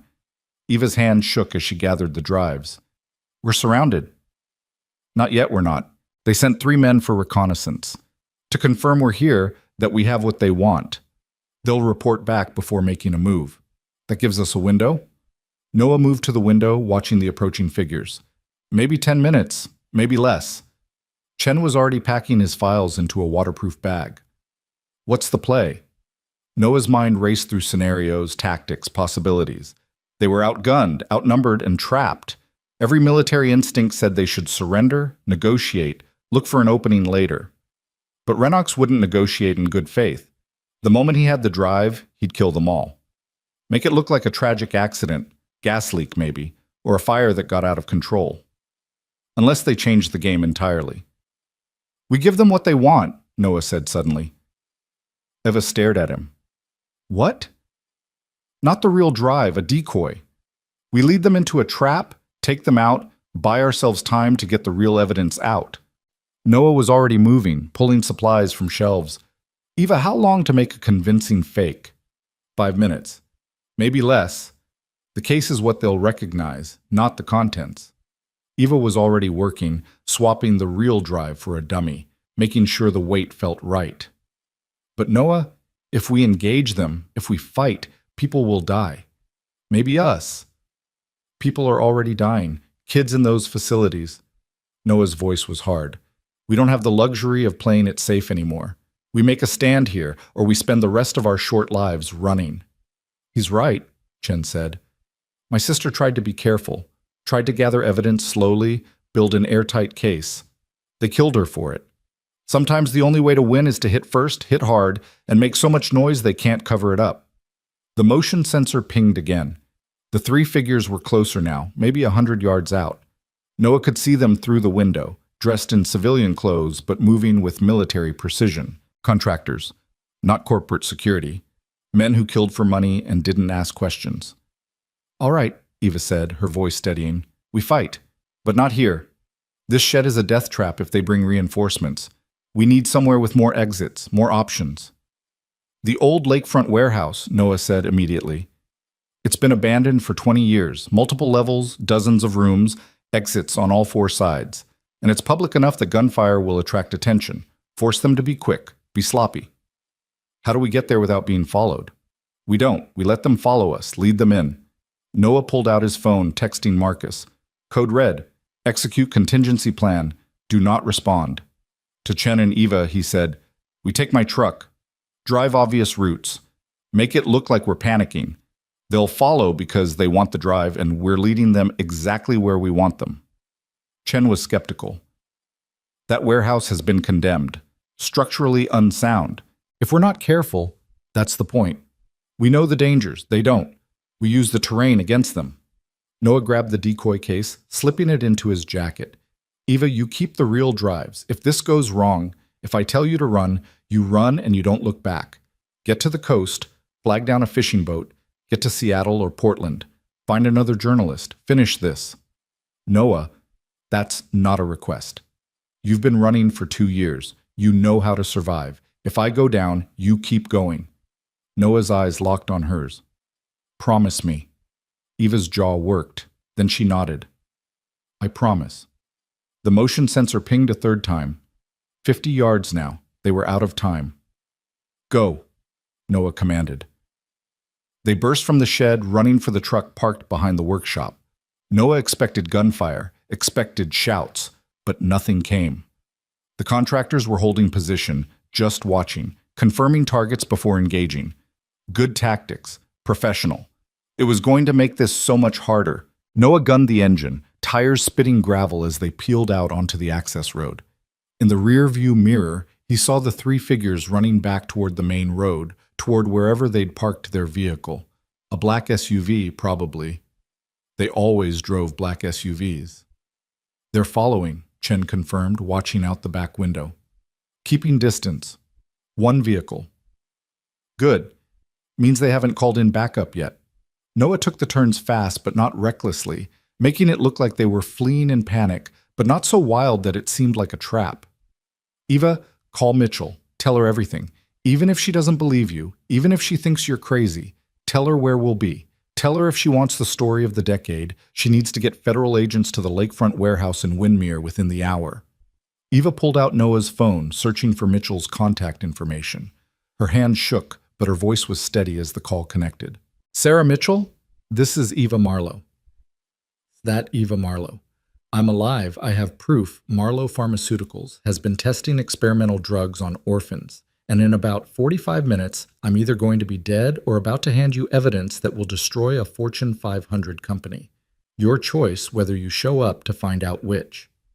She rattled off the address and hung up before Mitchell could respond. Think she'll come? Chen asked. Doesn't matter. Even if she doesn't believe it's really me, curiosity will eat at her. She'll make calls, check the address, and maybe, just maybe, she'll send someone to verify. Eva clutched the waterproof bag containing the real drives. It's better than nothing. The lakefront warehouse loomed ahead, a skeletal structure of rusted metal and broken concrete squatting on the edge of the old industrial district. The lake it had once serviced was long since drained, leaving only mudflats and reeds. No other buildings for half a mile in any direction, Isolated, dangerous, perfect. Noah parked the truck behind the warehouse, out of sight from the main approach. They climbed out, Chen and Eva following as Noah tested the rusted door. It groaned but opened, revealing a cavernous interior lit by shafts of sunlight streaming through holes in the roof. Chen, take the east side, find high ground. You're our lookout and backup. Noah handed him extra ammunition. You see more than 5 hostiles, you signal and we abort. We're not trying to win a war here, just buy time. Chen nodded, disappearing into the shadows. Noah turned to Eva. You're with me. We set up on the main floor. Make it look like we're trying to hide but doing a bad job of it. When they come in, Wait. Eva grabbed his arm. I know what you're doing. You're planning to sacrifice yourself.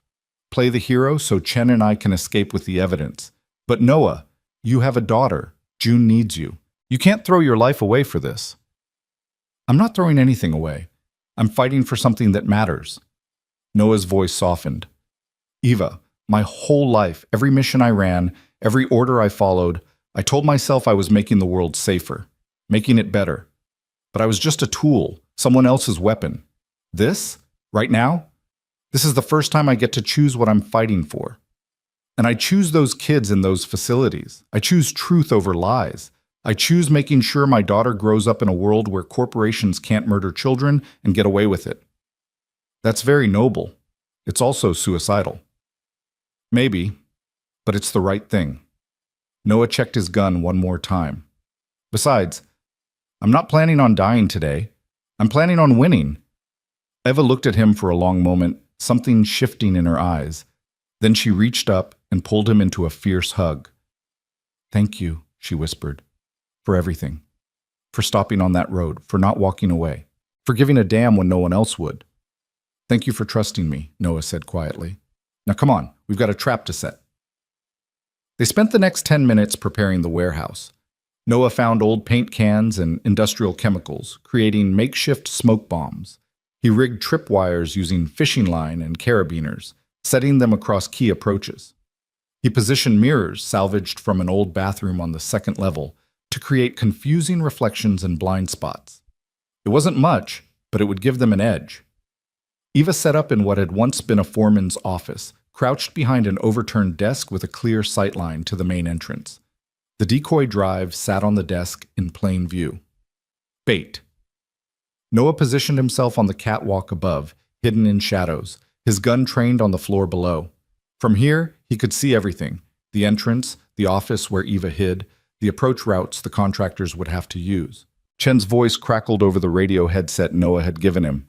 Vehicle approaching, black SUV, just like you predicted. 3 occupants, all armed. No backup visible, but that doesn't mean it's not coming. Copy, Noah whispered. Hold position. Do not engage unless necessary. The warehouse fell silent except for the wind whistling through broken windows and the distant cries of seagulls. Noah's heart hammered, but his hands were steady. This was familiar territory.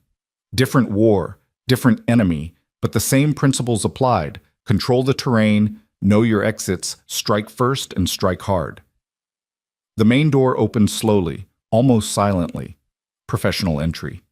The first contractor came through low and fast, sweeping with his weapon, checking corners. Military training, probably special forces background. The second followed, moving to cover the first blind spots. The third stayed at the entrance, watching their backs. They were good, disciplined, careful. Noah waited. The first contractor spotted the office, the drive sitting on the desk. He signaled to his partners, pointing. They moved as a unit, approaching cautiously, weapons raised. 20 feet from the office. 15.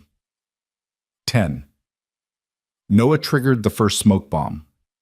White chemical fog exploded across the warehouse floor, filling the space with choking clouds. The contractors reacted instantly, dropping into defensive positions, but the smoke disoriented them, made them uncertain. That's when Eva made her move. She burst from the office, running not toward the exit but deeper into the warehouse, into the maze of rooms and corridors Noah had scouted, making herself the target, drawing them in. The contractors took the bait. 2 of them followed Eva while the third moved toward the office, toward the drive. Noah dropped from the catwalk, landing behind the third contractor. The man spun, fast, but Noah was faster. He struck with the gun butt, catching the contractor across the temple. The man went down hard, unconscious before he hit the ground. One down. Noah grabbed the contractor's radio, heard chatter. Target's moving east, second level. In pursuit. Copy. Bring her back alive. Boss wants to question her first. So Rennox wanted Eva alive. Good. That meant they wouldn't shoot to kill immediately. It gave her a chance. Noah moved through the smoke, following the sounds of pursuit. He found the stairs to the second level, took them 3 at a time. Above he heard footsteps, heavy breathing, the crash of a door being kicked in. Then Eva's voice, defiant. You want this? Come get it. A gunshot. Not from Eva, she wasn't armed. From one of the contractors firing a warning shot.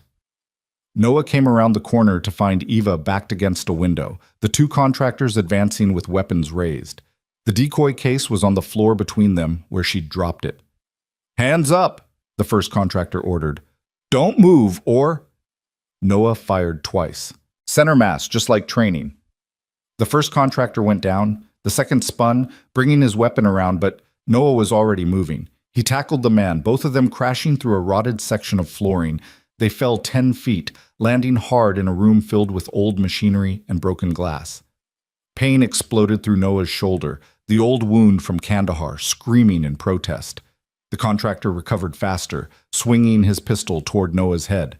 Chen's shot took the contractor in the chest. The man dropped, dead before he could pull the trigger. 3 down, Chen called from somewhere above. But Noah, we've got company. More vehicles approaching, at least 5. This isn't reconnaissance anymore. They're coming in force. Noah struggled to his feet, his shoulder on fire. Eva? Here. She appeared at the hole in the floor, looking down at him with wide eyes. Are you hurt?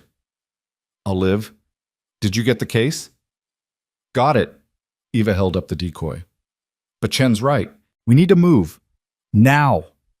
The sound of engines grew louder, doors slamming, voices shouting orders. Noah's mind raced. They'd bought time, taken out 3 hostiles, but now they were about to be overwhelmed. 15 contractors, maybe more, converging on their position. They couldn't fight that many, couldn't outrun them. Unless... Eva, give me the decoy, Noah said urgently. What? Trust me. Give me the case. Noah took it from her, his mind assembling a desperate plan. Chen, I need you to get Eva out of here. There's a drainage tunnel on the north side. It leads to the old service road. Take the truck and go. What about you? Eva demanded. I'm staying. I'm going to make Rennox think I have what he wants. Draw them all in here. Give you time to get away. Noah pressed his phone into her hands. My contacts are in here. Military friends, federal agents, people who owe me favors. Start calling. Tell them what's happening. Tell them to get agents to those facilities before Marlowe can evacuate the kids. Noah, you can't. I can, and I am. This is my choice, Eva. Let me make it. Noah looked up at her, and for just a moment let her see the fear beneath the determination. June is safe. Marcus will take care of her, but those other kids, the ones in the facilities, they have no one. So I'm staying, I'm making noise, I'm making sure this doesn't get buried. Tears streamed down Eva's face. You're going to die. Maybe. Or maybe federal agents show up in time. Maybe Mitchell actually believed you and sent help. Maybe I get lucky. Noah smiled, but it didn't reach his eyes. Besides, I've been on borrowed time since Kandahar. If this is how I go out, protecting kids, fighting the real enemy, I'll take it. Chen appeared beside Eva, pulling her back from the hole. We need to go. Now. Go, Noah ordered. And Eva, finish this. Make sure everyone knows what Marlowe did. Make sure those kids get justice. I will, Eva promised. I swear I will. Then they were gone, disappearing into the shadows. Noah heard them moving through the warehouse, heard the distant sound of the drainage tunnel grate being opened. They'd make it. Chen was smart, capable. He'd get Eva to safety. Noah turned his attention to the approaching contractors. He could see them through the broken windows now, at least a dozen armed men moving in coordinated teams surrounding the warehouse. Professional. Overwhelming force. He was one man with a pistol and maybe 30 rounds of ammunition, but he also had a warehouse full of chemicals, flammable materials, and 20 years of structural decay that made the building itself a weapon. Noah moved quickly, igniting the remaining smoke bombs, creating a fog bank that filled the entire first floor. He overturned fuel drums, letting gasoline pool across the concrete. He rigged the last of his fishing line across doorways, attached to loose machinery that would crash down when triggered. Then he positioned himself on the third level, in the old supervisor's office that overlooked everything. He set the decoy case on the desk in plain sight. Waited. The contractors came in cautiously, weapons raised, scanning through the smoke. Noah counted 12, then 15, then 20. They were committing everyone to this. Renix must have given orders to secure the drive at all costs. Good. That meant Eva and Chen had time. "Federal agents!" Noah shouted, his voice echoing through the warehouse. "You're surrounded. Drop your weapons." It was a bluff. There were no federal agents. But it worked. The contractors hesitated, confusion rippling through their ranks. They hadn't expected resistance, hadn't expected someone to be ready for them. In that moment of hesitation, Noah fired. Not to kill, but to panic. He aimed for the fuel drums, the gas pools on the floor. Sparks ignited fumes. Fire roared to life, spreading faster than anyone expected, cutting off escape routes, turning the warehouse into an inferno. Contractors scattered, some running for exits, others trying to reach the upper levels where Noah waited. But the tripwires did their work. Machinery crashed down, blocking paths, forcing them into kill zones where Noah picked them off one by one. He wasn't trying to win, just trying to survive long enough for help to arrive. Long enough for Eva to get far enough away that they couldn't catch her. A contractor made it to the third level, weapon raised. Noah fired, but his gun clicked empty. Out of ammunition. The contractor smiled, advancing slowly. Then the floor beneath him gave way, rotted wood finally surrendering to flame and weight. The contractor fell screaming into the fire below. Noah grabbed the decoy case and ran, heading for the roof access. Behind him, the warehouse was collapsing, fire and structural failure combining into catastrophic destruction. He burst onto the roof, gasping for breath, his shoulders screaming, smoke billowing around him. Below, contractors were evacuating, dragging wounded comrades, shouting into radios. The warehouse was lost, and so was their chance at the drive. Or so they thought. Noah stood at the roof's edge, holding the decoy case high so they could see it. "Looking for this?" he shouted. A man stepped forward from the retreating contractors, older, well-dressed despite the chaos, with cold eyes that Noah recognized from photos Eva had shown him. Clyde Rennox himself. "Mr. Redding," Rennox called up. "You've cost me a great deal of money today. 20 good men, a substantial investment. I'd very much like to recoup my losses." "Then you should have thought about that before you started killing children." Rennox's smile was like a knife. "Children die every day, Mr. Redding. I'm simply making their deaths useful, advancing science, saving future lives. By experimenting on kids who can't consent, by covering up the failures." Noah's voice rang with fury. "You're not a scientist, you're a monster." "I'm a pragmatist, and pragmatists understand that sometimes sacrifices are necessary for progress." Rennox pulled out a phone. "Now, you're going to throw me that case. If you do, I'll make your death quick. If you don't, I'll start with your daughter. June, isn't it? Such a sweet child. I'm sure she'll scream beautifully." Noah's vision went red. Every muscle tensed. He wanted nothing more than to throw himself off the roof, to tackle Rennox, to tear the man apart with his bare hands. But that would accomplish nothing. Eva and Chen needed more time. So Noah did the only thing he could do. He opened the case, pulled out the decoy drive, and held it over the edge of the roof. "You want this? Here's what's going to happen. You're going to walk away. You're going to call off your dogs. And if I hear about one more child being hurt, about one more witness dying, about anyone connected to this case having an accident, I'm going to drop this drive into the flames. All your secrets, all your evidence, gone. And then I'm going to hunt you down and finish what Eva started." Rennox studied him for a long moment. Then he laughed. "You're bluffing. That drive is worth more to you than your life. You wouldn't destroy it." "Try me." The standoff held for 1 second, 2, 5. Then from the distance, sirens, real sirens, growing louder. Renix's face went pale. What did you do? I told you, federal agents, coming for your facilities, your files, your entire operation. Noah smiled grimly. You should have negotiated while you had the chance. Police cars and unmarked SUVs screeched into the lot surrounding the warehouse. Agents poured out, weapons drawn, shouting orders. Noah recognized Marcus among them, along with men and women in FBI windbreakers. And at the front, a woman with sharp eyes and a recording device already running, Sarah Mitchell. She'd come. Eva's desperate call had worked. Renix tried to run, but agents were already moving, surrounding his men, shouting for them to drop their weapons. It was over in seconds, contractors surrendering, hands raised, knowing they were outnumbered and outgunned. Rennox alone stood defiant, staring up at Noah. This isn't finished, he called. I have lawyers, resources. I'll be out before they finish the paperwork. Maybe, Noah called back, but your face is on camera. Your men are in custody, and in about 2 hours, every news outlet in the country is going to know your name. You can lawyer up all you want. Can't stop the truth. An FBI agent, a woman with gray hair and a face that had seen too many terrible things, approached Rennox. Clyde Rennox, you're under arrest for conspiracy to commit murder, human trafficking, and about 24 other charges we're still counting. You have the right to remain silent. As they led him away in handcuffs, Noah finally let himself collapse.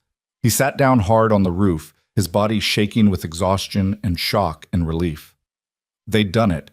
Against impossible odds, they'd actually done it. Marcus climbed up through the roof access, moving carefully across the unstable surface.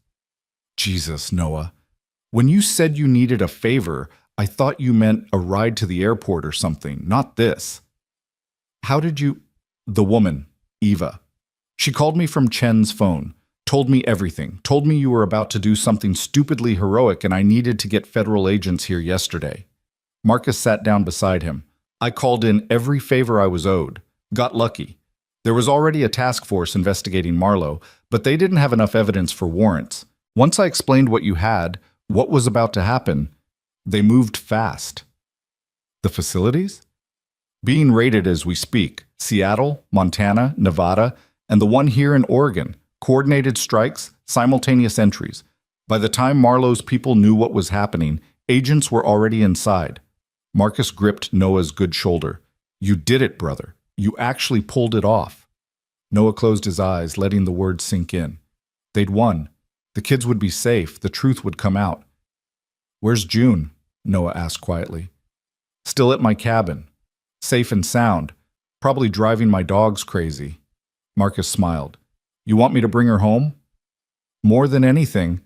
Noah struggled to his feet, wincing as his shoulder protested. But first I need medical attention, and then I need to find Eva. Make sure she and Chen got out safe. Already done. FBI picked them up half a mile from here. They're giving statements now. Marcus helped Noah toward the roof access. Eva asked about you. Wanted to know if you made it. Tell her we finished it. Tell her those kids are going home. As they descended through the burning warehouse, past FBI agents and firefighters and news crews, Noah felt something he hadn't felt in years. Peace. Not the absence of struggle, but the presence of purpose.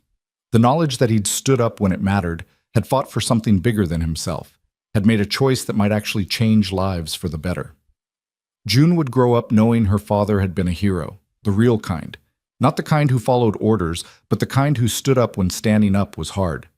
And those kids, the ones in the facilities, the ones who'd survived being treated like lab rats, they'd get justice. They'd get help. They'd get a chance to heal. That was worth a burned shoulder and a condemned warehouse and 20 armed contractors. That was worth everything. The FBI field office in Portland smelled like burnt coffee and disinfectant, a combination that made Noah's already queasy stomach turn as a paramedic finished wrapping his shoulder. The bullet had grazed him during the warehouse chaos. He hadn't even felt it at the time, too focused on survival. But now the adrenaline was wearing off and pain radiated down his arm in waves. You're lucky, the paramedic said, securing the bandage. Another inch to the left, and we'd be having a very different conversation. Noah didn't feel lucky. He felt exhausted, hollowed out, like someone had scooped away everything inside him and left only the shell. But he was alive. Eva was alive. And somewhere in this building, federal agents were coordinating the largest pharmaceutical takedown in U.S. history. That had to count for something. Marcus appeared in the doorway, 2 cups of terrible coffee in hand. Thought you could use this. Though honestly, I'm not sure it qualifies as coffee. Might be motor oil. I'll take it. Noah accepted the cup gratefully, letting the heat seep into his hands. Any word on the raids? All 4 facilities secured. Agents are documenting everything. The drugs, the files, the conditions these kids were living in. Marcus's face was grim. It's bad, Noah. Worse than we thought. Some of these children have been in the system for years, cycled through multiple trials. One girl, she's 15 now, has been a test subject since she was 8. Noah felt sick. Are they getting medical attention? Best money can buy.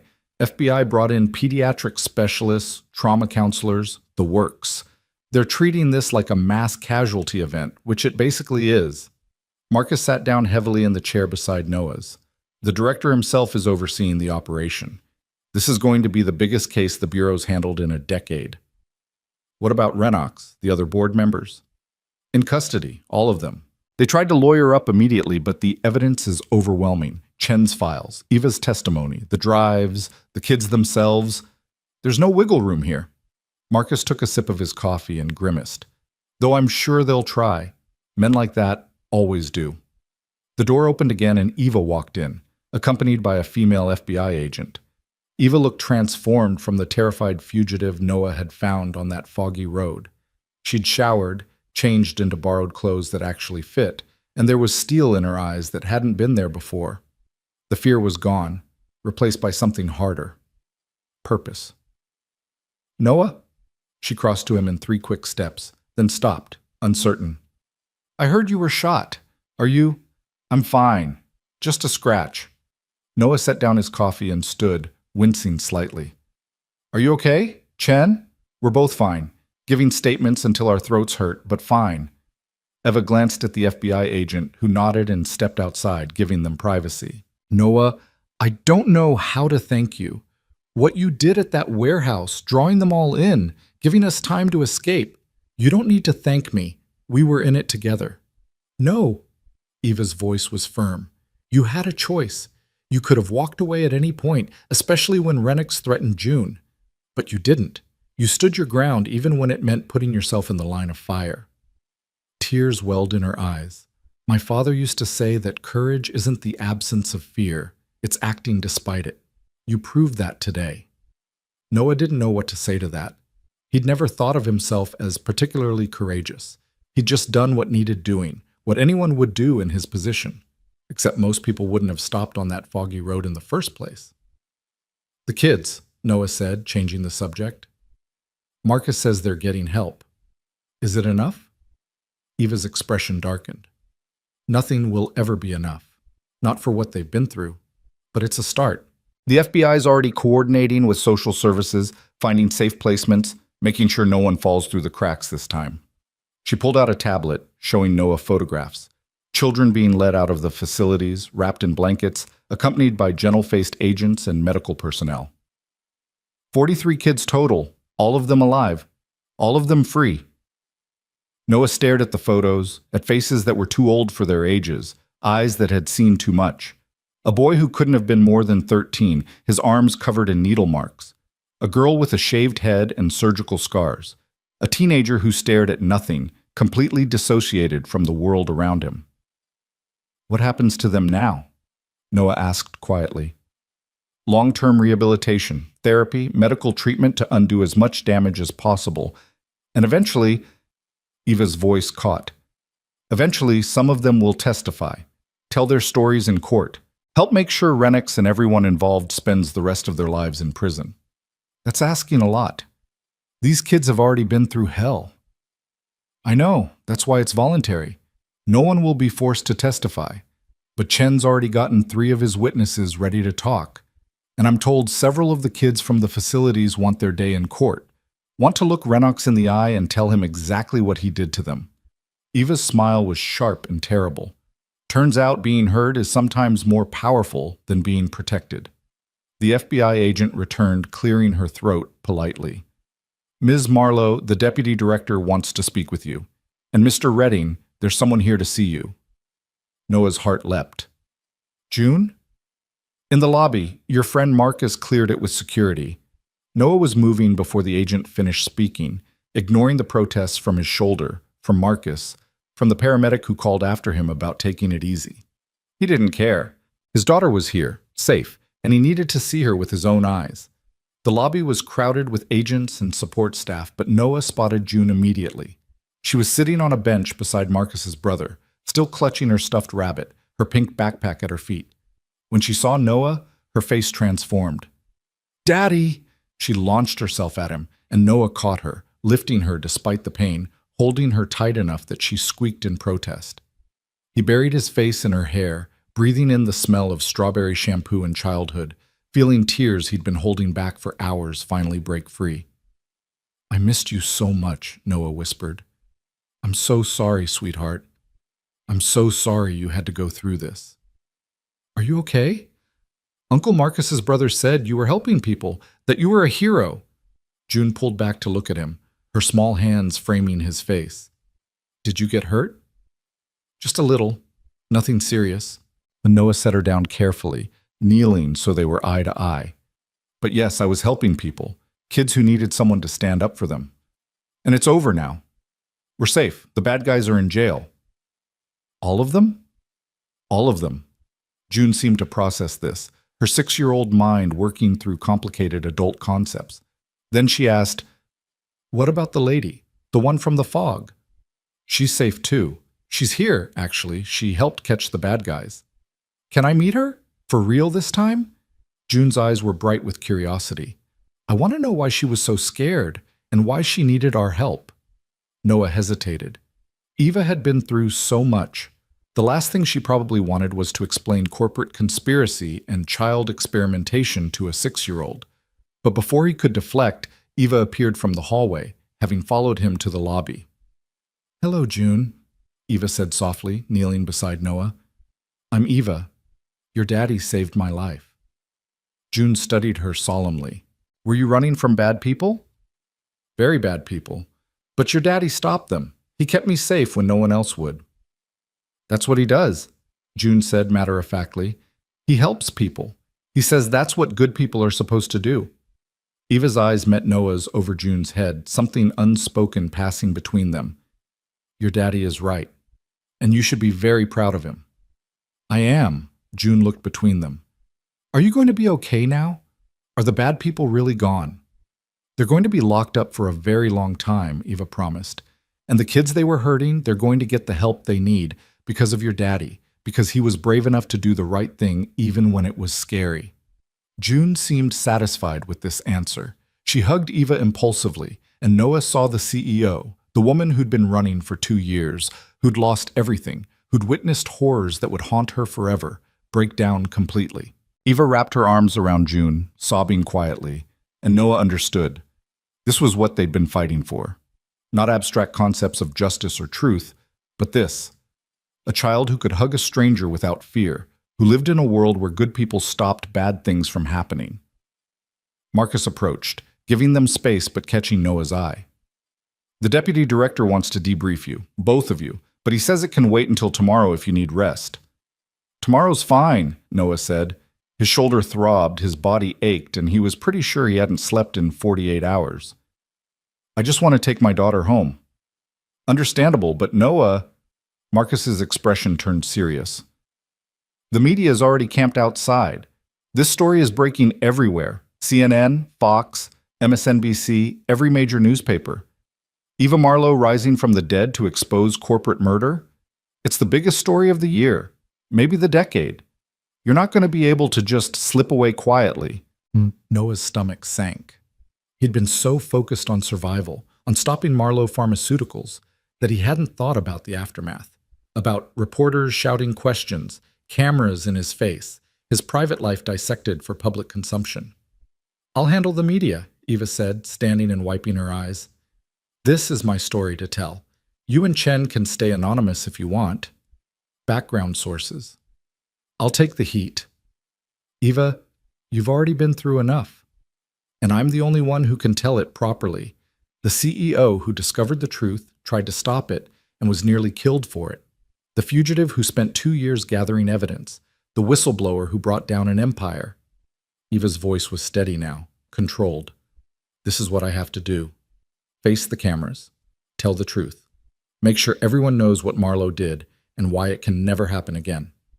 You don't have to do it alone, Chen said, appearing from another hallway. He looked as exhausted as Noah felt, but there was determination in his eyes. I've been fighting this battle for 18 months. I'm not stopping now. If you're facing the media, I'm standing beside you, telling Sarah's story, making sure people know she died trying to save children. Eva nodded gratefully. Then we do it together. But Noah, she turned back to him. You've given enough. You have a daughter to protect, a life to rebuild. You don't need to be part of the circus that's coming. Noah wanted to argue, wanted to insist on standing with them, but June's small hand slipped into his, and he knew Eva was right. His fight was over. He'd done his part. Now it was time to let others carry the torch. Okay, Noah said quietly. But if you need anything, testimony, evidence, just someone to have your back, you call me. Day or night. I'll be there. I know you will. Eva squeezed his free hand. Thank you, Noah. For everything. For believing me when no one else would. For risking everything to help strangers. For being proof that good people still exist. She hugged him one more time, careful of his injured shoulder, then straightened and turned to the FBI agent who'd been waiting patiently. I'm ready to give my statement to the press. Let's get this done. As Eva and Chen were led away toward the conference room where the media had gathered, Noah felt Marcus's hand on his shoulder. Come on, Marcus said gently. Let's get you two out of here. There's a back exit. My car's waiting. They slipped through the building quietly, avoiding the chaos erupting in the front lobby as Eva took the podium. Through the walls, Noah could hear her voice, strong, clear, unflinching, beginning to tell the story that would dominate headlines for months. My name is Eva Marlowe. 2 years ago, I discovered that the company I led was conducting illegal experiments on orphan children. When I tried to stop it, powerful people tried to kill me. This is how they failed, and how we're going to make sure it never happens again. Marcus's car was a beat-up sedan that smelled like coffee and wet dog. June climbed into the back seat, immediately buckling herself in. A responsible kid, always following the rules. Noah settled into the passenger seat with a groan, his body finally admitting how much damage it had sustained. You need a hospital, Marcus observed, pulling out of the parking lot through a service exit that bypassed the media circus. I need my own bed and about 12 hours of sleep, Noah countered. The paramedic already patched me up. I'll be fine. You got shot, tackled multiple armed contractors, and survived a building collapse. Fine is relative. I've had worse. In Afghanistan, maybe. You're not a soldier anymore, Noah. You're a dad who runs a boat repair shop. You're allowed to admit when you're hurt. Noah was quiet for a moment, watching Winmer's familiar street slide past the window. Mas. Dawn was breaking, painting the sky in shades of pink and gold, the fog finally burning off to reveal a clear day. Somewhere in the distance he could see the ocean, vast and endless and indifferent to human drama. I know I'm not a soldier anymore, Noah said finally. But when I saw Eva on that road, when I heard about what was happening to those kids, I couldn't just walk away. I couldn't be the person who saw something wrong and did nothing. Does that make sense? Perfect sense. You're one of the good ones, Noah. Always have been. Marcus glanced at him. Just promise me something. Next time you decide to take on a multi-billion-dollar corporation, maybe give me a little more advance notice. My heart can't take this kind of stress anymore. Noah laughed despite everything. Deal. No more spontaneous corporate takedowns. Daddy, June's voice came from the back seat. When we get home, can we have pancakes? Sweetheart, I'll make you pancakes every day for a week if you want. So just today is fine. With chocolate chips? With chocolate chips. They drove in comfortable silence after that, the chaos of the past few days giving way to the simple, beautiful normalcy of a father and daughter going home. Marcus dropped them at the workshop, refusing Noah's offer to come in for breakfast. I need to get back to the cabin, clean up, Make sure I didn't leave any evidence that June was there. Marcus paused. Also, I may have let the dogs sleep on my bed. My wife's going to kill me. Your secret's safe with me, Noah promised. Take care of yourself, brother. And Noah? You did good, really good. Sarah Chen, David's sister, she'd be proud. All those kids who are safe now, they're alive because you didn't look away. Marcus drove off before Noah could respond, leaving him and June standing in the morning light outside the workshop. The building looked the same as it always had, weathered and slightly shabby, surrounded by boats in various states of repair. But everything felt different now, like the world had shifted slightly on its axis, and nothing would ever quite line up the same way again. Come on, Noah said, taking June's hand. Let's go make those pancakes. Inside, the house was exactly as they'd left it.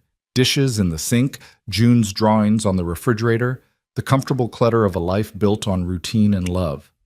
Noah moved through it mechanically, finding ingredients, heating the griddle, mixing batter while June chattered about the puppies at Marcus's cabin and how one of them had licked her face, and it was gross but also kind of cute. Normal, safe, home. Noah's hands shook as he poured the first pancake. Delayed shock, probably.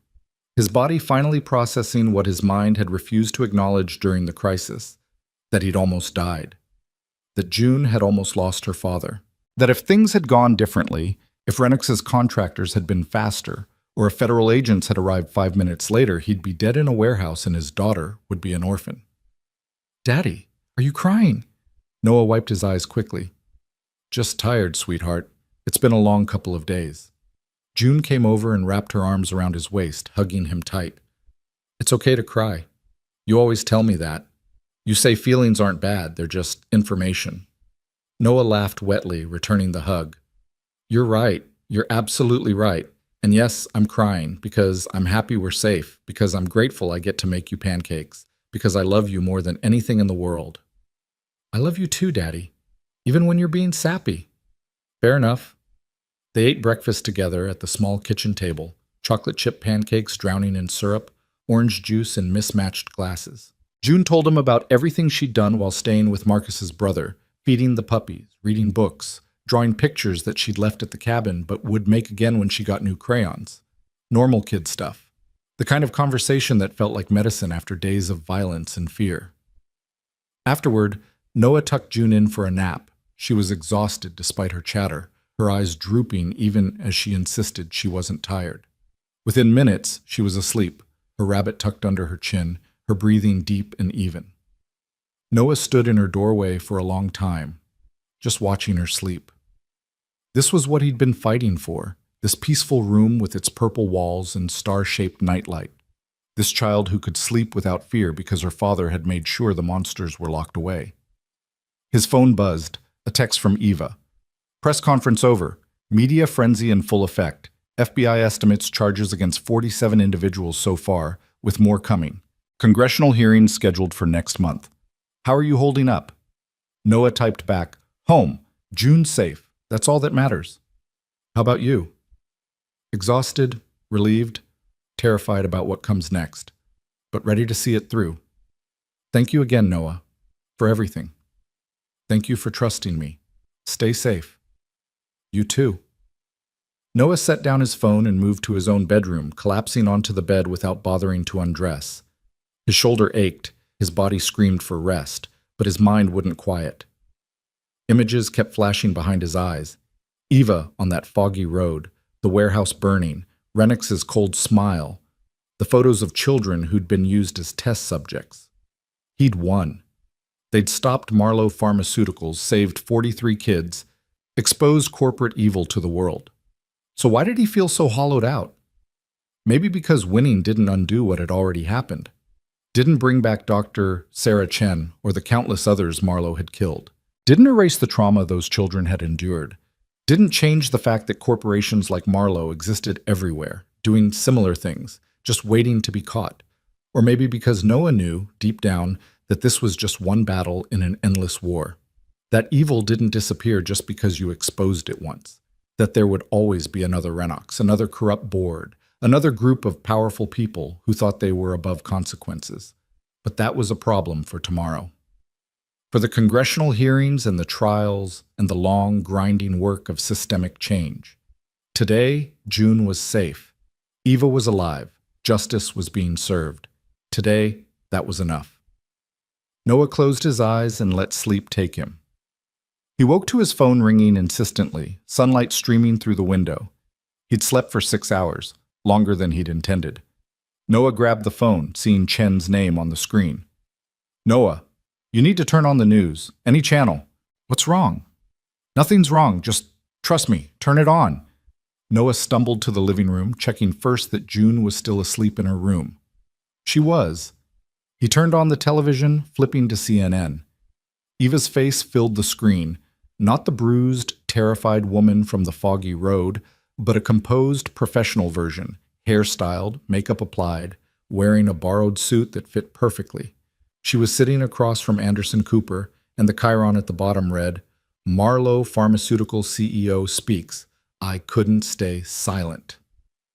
"You were presumed dead for 2 years," Cooper was saying. "Why didn't you come forward sooner? Why wait until now?" "Because I was terrified," Eva said simply. "Because they tried to kill me, and I knew if I surfaced, they'd try again. Because I spent 2 years running, hiding, living like a ghost. But I couldn't keep running, not when children were still suffering, so I took a chance. I trusted a good man who could have walked away but didn't, and together we built a case that couldn't be ignored. This good man, can you tell us who he is?" "No, he's a private citizen who wants to stay private. A father who risked everything to do the right thing. He doesn't need media attention. He needs to go back to his life and be there for his daughter. So I'm asking, begging, all of you to respect that. Don't try to find him. Don't make him a target again." Cooper nodded. "What about the children? The ones who were part of these trials?" Eva's composure cracked slightly. "They're survivors, warriors. Some of them will testify, help make sure the people responsible face justice. Others need time and privacy to heal, but all of them deserve better than what they got. Better than a system that failed them, corporations that exploited them, adults who looked away when they should have stood up." "What happens now? To Marlowe Pharmaceuticals?" "The company my father built is finished, bankrupt, being dismantled by federal authorities, as it should be. But the work isn't done. There are other companies doing similar things, other facilities, other children being exploited. This can't be a one-time scandal that we forget about next month. This has to be a wake-up call, a moment where we collectively decide that corporate profits don't matter more than children's lives." The interview continued, but Noah muted it, his throat tight. Eva was telling their story, carefully, strategically, protecting his identity while making sure the world understood what had happened. She was magnificent, strong, exactly the kind of person who could turn tragedy into change. His phone rang again. Marcus this time. "You watching?" "Yeah." "She's good, really good. The FBI says donations are already pouring in for the survivors. Multiple senators calling for investigations. The Attorney General just announced a task force to investigate pharmaceutical trials nationwide." Marcus paused. "You did that, Noah. You started something that's bigger than any of us now." "We did it. You, me, Eva, Chen, all of us." "Sure. But you were the one who stopped on that road. You were the one who took her in when the smart move was to drive away. Don't diminish that." Noah didn't know how to respond to that, so he changed the subject. "Any word on Renix? The other board members?" "Being held without bail. Prosecutors are building cases for murder, racketeering, conspiracy. They're looking at life sentences if convicted. And they will be convicted.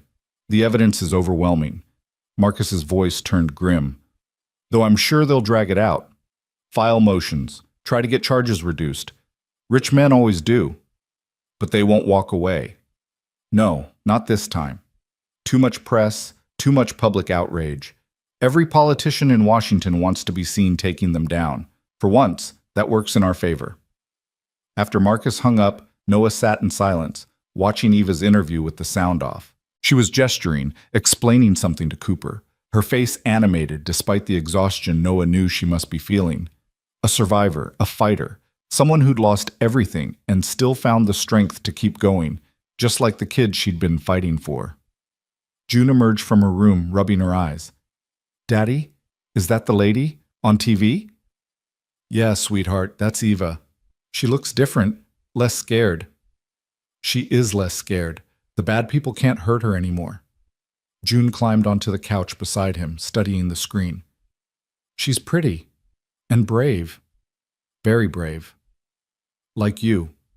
Noah pulled his daughter close, kissing the top of her head. Like all of us.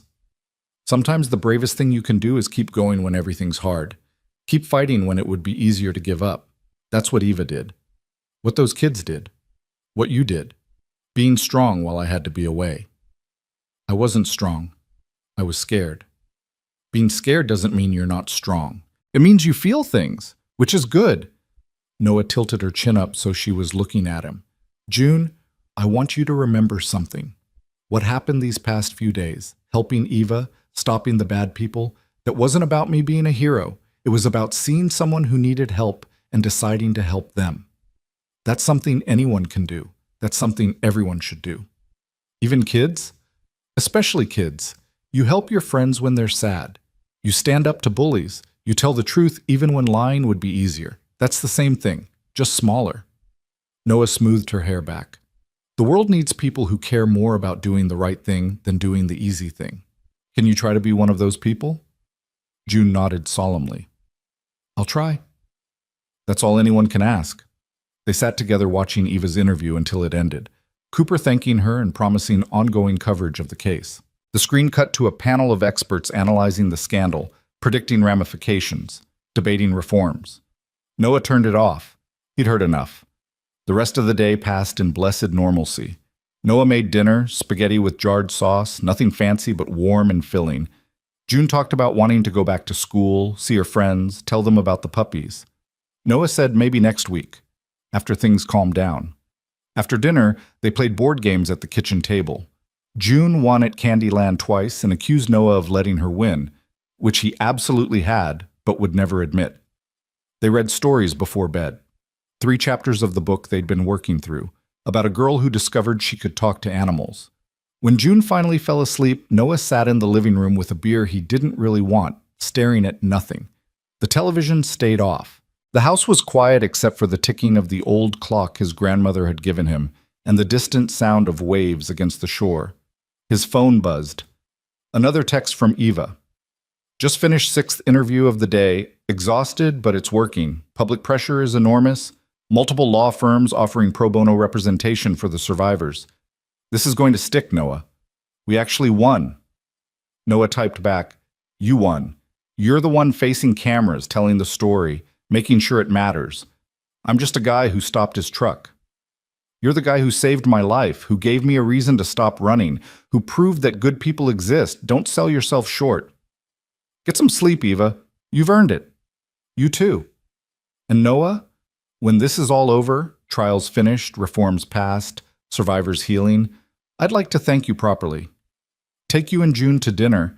Tell her stories about her incredibly brave father. Would that be okay? Noah smiled despite his exhaustion. We'd like that. But Eva, you don't owe me anything. You fought for 2 years to protect those kids. You're the hero in this story.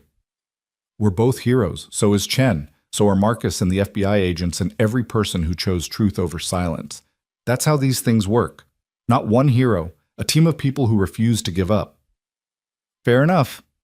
Good night, Eva. Good night, Noah. And thank you for everything. Noah set down his phone and finished his beer, letting the quiet of his house settle over him. Tomorrow, there would be more interviews, more investigations, more work to do. But tonight, he had his daughter sleeping safely down the hall, a beer in his hand, and the knowledge that somewhere out there, 43 children were getting the help they needed because he'd made a choice to care. That was enough. More than enough. It was everything. 6 months later, Noah stood in the doorway of what had once been an abandoned office building on the edge of Windermere, watching contractors install the last window on the 2nd floor. The building had good bones, solid foundation, high ceilings, plenty of natural light, and over the past 4 months, it had been transformed from a decaying shell into something that actually looked hopeful. The sign went up that morning, gleaming letters against brushed steel. The Sarah Chen Foundation for Ethical Medical Research. Eva had insisted on naming it after David Chen's sister, the researcher who'd first tried to expose Marlowe's crimes. Chen himself had helped design the Foundation's mission statement, working late nights with Eva to create something that would honor his sister's memory while actually making a difference. Not just investigating corporate wrongdoing, but funding legitimate research, supporting whistleblowers, advocating for children in foster care and institutional settings. Noah had watched it all come together from a distance, refusing Eva's offers to be publicly involved, but helping where he could. He'd done the initial safety inspections, recommended contractors, used his workshop connections to get materials at cost. Small things. The kind of help that didn't require press conferences or interviews or his face plastered across news sites. The media attention had eventually died down, as it always did. For 3 weeks after the warehouse incident, Windermere had been flooded with reporters wanting to know who the mysterious good man was that Eva kept referencing. They'd investigated, asked questions, followed leads. A few had even knocked on Noah's door. He'd told them all the same thing. No comment. Please respect my privacy and my daughter's safety. Most had eventually given up and moved on to other stories. A few persistent ones had pieced together that Noah Redding, local boat repair guy, had probably been involved somehow. But without confirmation from Eva or the FBI, without proof beyond circumstantial evidence, they couldn't run with it. Noah remained a ghost in his own story, which was exactly how he wanted it. June had gone back to school 3 weeks after everything ended, nervous but excited to see her friends. Her teacher had pulled Noah aside that first day, asking gently if June needed any special support after the incident. Noah had been vague, family emergency, nothing to worry about, and June had been smart enough not to elaborate. She told her friend she'd spent time at a cabin with puppies, which was technically true, and left out everything else. Kids were resilient that way. June had nightmares for the first month, dreams about bad men and fires and her daddy not coming home. But they'd faded gradually, replaced by normal kid concerns like math homework and playground politics, and whether she'd get picked for the school play. Life had returned to something resembling normal. Noah fixed boats. June went to school. They had pancakes on Sundays and read stories before bed, and sometimes drove up to Marcus's cabin to visit the puppies, who were now gangly adolescent dogs with too much energy and not enough sense. But normal had shifted slightly. Noah found himself paying more attention to news about pharmaceutical companies, foster care reform, congressional hearings on corporate accountability. He donated anonymously to the Sarah Chen Foundation every month. Not much, but what he could afford. He volunteered at the local youth center on Thursday evenings, teaching basic carpentry to teenagers who reminded him too much of the kids from those facilities. And he stayed in touch with Eva and Chen, though they were both busy with the foundation, with testimony, with the endless work of turning tragedy into change. The trials had started 4 months ago. Clyde Rennicks and 11 other Marlowe executives facing a combined 847 charges ranging from conspiracy to commit murder to racketeering to child endangerment. The prosecution's case was devastating.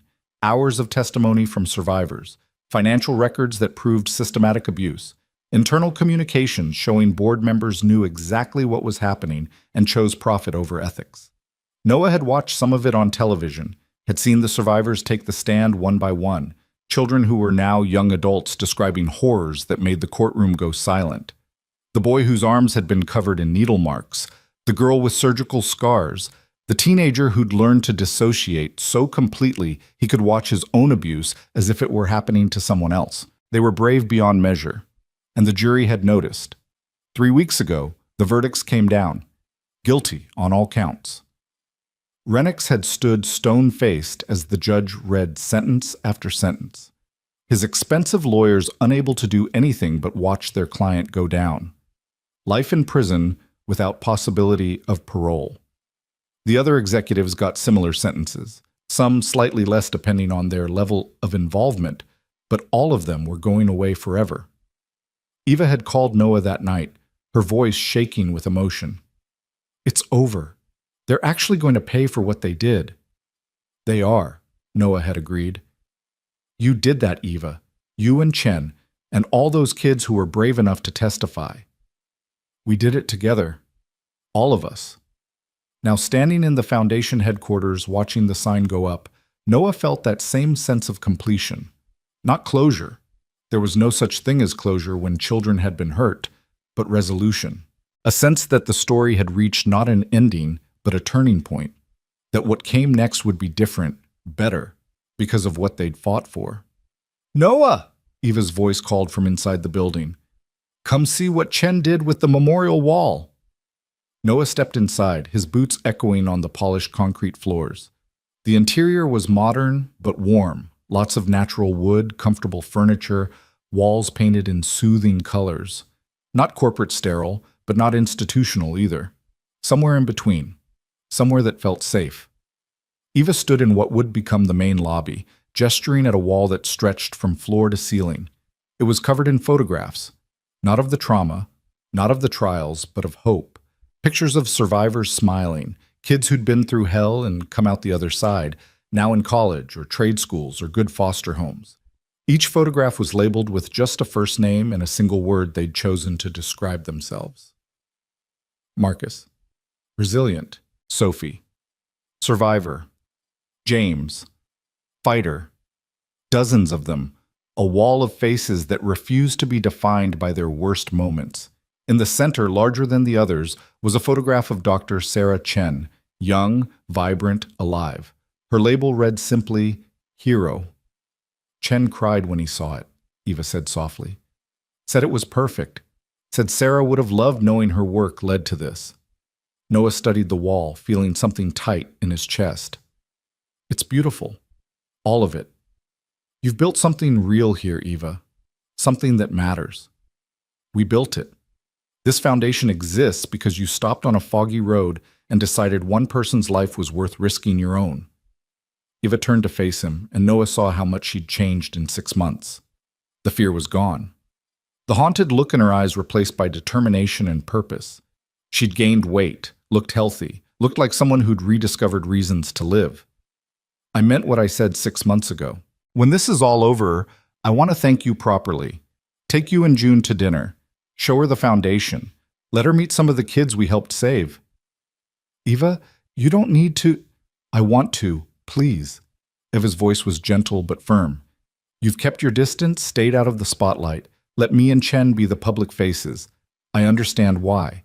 But June deserves to know what her father did. What you both sacrificed to make this happen. Noah hesitated. Part of him wanted to keep June separate from all this, wanted to let her grow up without knowing how dark the world could be. But another part, the part that had taught her that being brave meant acting despite fear, knew Eva was right. June was smart. She'd already figured out that something big had happened. Better to hear the full story in a controlled way than to piece it together from fragments and imagination. Okay, Noah said finally. Dinner. This weekend if you're free. Nothing fancy, just the 3 of us. And Chen, if that's all right. He'd like to meet June too. Thank her for being brave while her father was saving lives. 4 of us then. Noah smiled. June will probably talk your ear off about school and her friends and how she's learning to swim. Fair warning. I'm counting on it. I need normal conversations about normal kid things. It's good medicine after months of trials and testimony.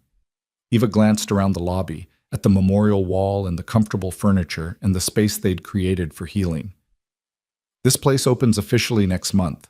We'll have counselors, medical staff, legal advocates, a safe place for survivors to come when they need support, when they need to know someone's listening. What about you? What's next for Eva Marlowe? This. The foundation. Making sure what happened with Marlowe Pharmaceuticals never happens again. Eva's expression turned thoughtful. I've been asked to testify before Congress next month. They're drafting new legislation, stricter oversight for pharmaceutical trials, better protections for foster children, harsher penalties for corporate executives who break the law. They want my input on what would actually work versus what sounds good on paper. You'll be great at that, holding their feet to the fire, making sure they follow through. I plan to. Too many people make promises and then move on to the next headline. I'm not going anywhere. This is my life's work now. What I was supposed to be doing all along instead of chasing stock prices and board approval. Eva met his eyes. My father built Marlowe Pharmaceuticals to help people. Then it became something monstrous. The foundation is how I reclaim his legacy. How I prove that the Marlowe name can still mean something good. It already does. Look at this place. Look at those faces on the wall. That's your legacy, Eva, not the company. This.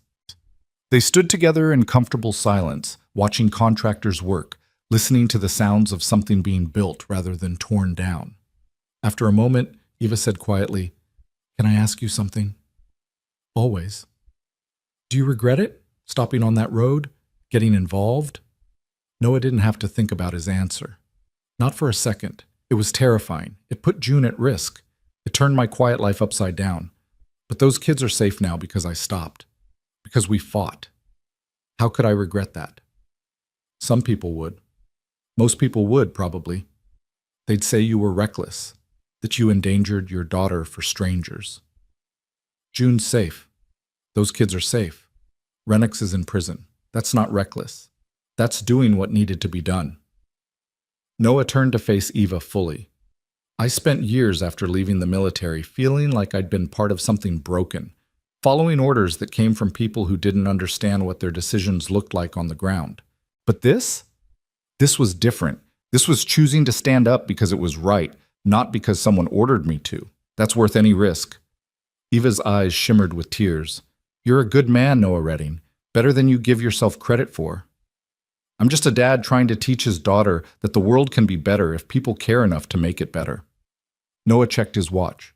"Speaking of which, I need to pick June up from school in 20 minutes. But I'll see you this weekend.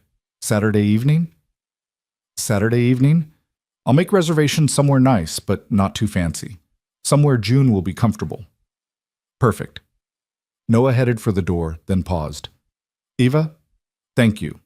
For protecting our privacy, for keeping my name out of the press, for understanding that I needed to step back. You gave me my life back. Protecting yours was the least I could do." Eva smiled. "Now go get your daughter. Tell her I'm looking forward to finally having a real conversation with her." The drive to Windmere Elementary took 15 minutes through familiar streets that Noah had traveled 1,000 times. The town looked the same as it always had. Small shops, fishing boats in the harbor, tourists taking photos of the coastline.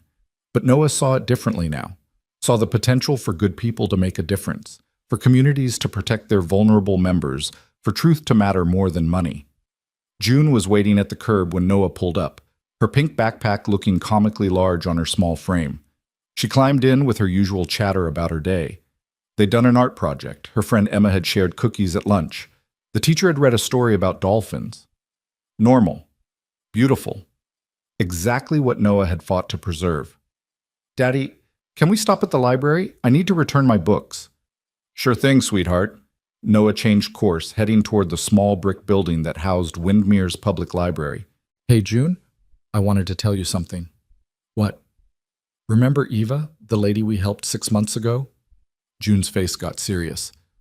"The scared lady from the fog." "That's right.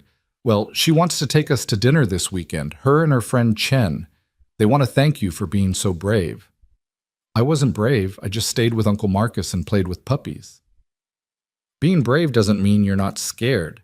It means you keep going even when things are hard.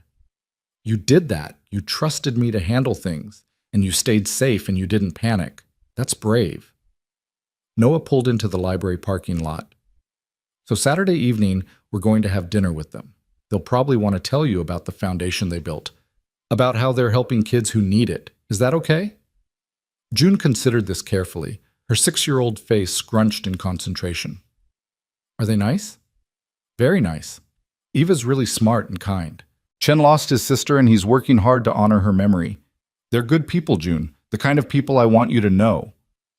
"Okay, can I wear my purple dress?" "Absolutely. You'll look beautiful." They returned June's library books and checked out 3 new ones, 2 about animals and 1 about a girl who wanted to be an astronaut. On the drive home, June read the back covers aloud, her voice animated as she described the stories she was about to discover. This was what they'd fought for, Noah thought. Not just stopping Marlowe Pharmaceuticals or putting Renix in prison, but this. A child who could be excited about library books and purple dresses and weekend dinners. A child who lived in a world where adults stood up to protect the vulnerable, where justice mattered, where good people refused to look away. Saturday evening arrived with unusually clear weather. No fog, no rain, just the kind of perfect coastal sunset that made tourists fall in love with Oregon. Noah helped June into her purple dress, braided her hair the way her mother used to do it, and tried to ignore his own nervousness. This was just dinner, with people he already knew, people he trusted. So why did his hand shake as he buttoned his shirt? Maybe because this felt like closing a circle, like stepping out of the shadows he'd been hiding in for 6 months and acknowledging his role in something that had changed lives. Maybe because he was worried about what June would think when she learned the full story. Whether she'd be proud or angry that he'd kept things from her. Whether she'd understand why he'd made the choices he made. "Daddy, you look nice," June said, appearing in his bedroom doorway. "Are you nervous?" "A little," Noah admitted. "Are you?" "Kind of, but mostly excited. Eva seems really cool. And Chen, is he the one whose sister was a scientist?" "She was, a doctor who tried to help kids who were being hurt. Bad people didn't want her to tell the truth, so they stopped her. Chen has spent a long time trying to finish what she started." June absorbed this with the seriousness of a child trying to understand adult complexities. "Did you help him finish it?" "I helped. So did Eva. So did a lot of people. That's how important things get done, June. Not one hero, but lots of people deciding to do the right thing. Like a team." Exactly like a team. They drove to the restaurant Eva had chosen, a family-friendly place overlooking the harbor, with good food and reasonable prices and big windows that showed boats bobbing on darkening water. Eva and Chen were already there, seated at a corner table that offered some privacy from other diners. Eva stood as they approached, and Noah was struck again by how different she looked. Not just healthier, but lighter somehow, like someone had lifted a crushing weight off her shoulders, and she was rediscovering what it felt like to breathe freely. "June," Eva said warmly, kneeling so she was at the girl's eye level. "It's wonderful to see you again. You've grown." "Just a little bit," June said shyly. "I'm still the shortest in my class." "I was 2 at your age. Then I had a growth spurt when I was 13. You never know." Eva gestured to Chen, who stood with a gentle smile. "This is my friend David. He's been working with me to help kids who need it." Chen shook June's hand solemnly. "It's an honor to meet you, June. Your father talks about you constantly. I feel like I already know you." They settled into their seats, ordered food, chicken fingers for June, salmon for the adults, and fell into easy conversation. Eva asked June about school, about her favorite subjects, about the books she was reading. Chen told stories about the foundation, about kids they'd helped place in good homes, about a teenager who'd just been accepted to college with a full scholarship. Normal dinner conversation. No talk of trials or trauma. Just 4 people sharing a meal and enjoying each other's company. It wasn't until dessert arrived, chocolate cake for June, coffee for the adults, that Eva gently shifted the conversation. "June, your dad told you a little bit about what we do at the foundation, but I wanted to tell you more, about why it exists, and about why your father is one of the bravest people I've ever met." Eva glanced at Noah, who nodded. "Is that okay?" June set down her fork, her eyes serious. "Okay. 6 months ago, I was in trouble. Really bad trouble. Bad people were chasing me because I knew secrets they didn't want anyone to know. I'd been running for 2 years, hiding, scared all the time. Then one morning, I couldn't run anymore. I was hurt and exhausted, and I thought I was going to die on a foggy road where nobody would find me." Eva's voice was steady but emotional. "Then your dad stopped his truck. He saw me when most people would have driven past. He helped me when helping me was dangerous. He took me somewhere safe and he protected me even though it meant risking everything he had." June looked at Noah with wide eyes. "You didn't tell me it was dangerous." "I didn't want to scare you," Noah said honestly. "But yes, it was dangerous. The bad people who were chasing Eva, they threatened our family. They wanted to hurt us to get to her. But you helped her anyway." "I did. Because she needed help, and because what she was fighting for was important. She was trying to protect kids who were being used for experiments by a company that was supposed to help people. Kids who had no one to stand up for them." Chen spoke up, his voice gentle. "One of those kids was like a little sister to me, someone I'd known since she was tiny. The bad people hurt her because she tried to tell the truth. Your father helped make sure they couldn't hurt anyone else. June processed this slowly, her young mind working through complex ideas. So you were like a hero? Like in books? Not a hero, just someone who saw something wrong and decided to do something about it. Noah reached across to squeeze her hand. June, I know I scared you. I know there were days when you didn't know where I was or if I was safe. I'm sorry for that. But I need you to understand. Those kids had nobody. Nobody to protect them. Nobody to believe them. Nobody to stand up when adults were hurting them. I couldn't walk away from that. Even if it was scary. Even if it was dangerous. Does that make sense? June was quiet for a long moment. Then she said, At school there's a boy who gets picked on. Tommy. He's smaller and he talks funny, and some of the bigger kids are mean to him. What do you do when you see that happening? Noah asked. I tell them to stop, and if they don't, I tell the teacher. June looked up at him. Is that the same thing? Standing up for people who need help? That's exactly the same thing, just on a smaller scale. Noah felt his throat tighten. You're already doing what I did, sweetheart, being brave, standing up, making the world a little bit better. So it's okay that you helped Eva, even though it was scary? It's more than okay. It was the right thing to do. June nodded slowly, then turned to Eva. I'm glad my daddy helped you, and I'm glad the bad people are in jail now. Me too, Eva said softly. And June, your father saved my life, but you saved it too, because knowing he had you to come home to, knowing he was fighting not just for me, but to make the world safer for you, that made him stronger, braver. You're part of this story just as much as any of us. Really? Really?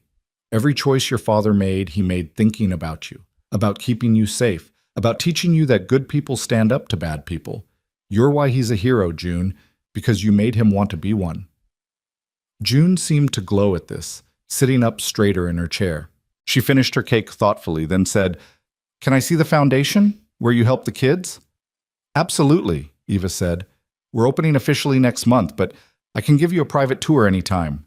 Show you the memorial wall, the counseling rooms, the library we built. Would you like that? Yes, please. They finished dinner as the sun set over the harbor, painting the water in shades of gold and crimson. Other diners came and went, oblivious to the story unfolding at the corner table, to the quiet miracle of survivors finding healing and families finding purpose and justice, finally being served. As they walked to their cars after paying, Eva insisted on covering the bill. Chen pulled Noah aside. I never properly thanked you, Chen said quietly, for what you did, for helping Eva, for helping me finish what Sarah started. She would have liked you, I think.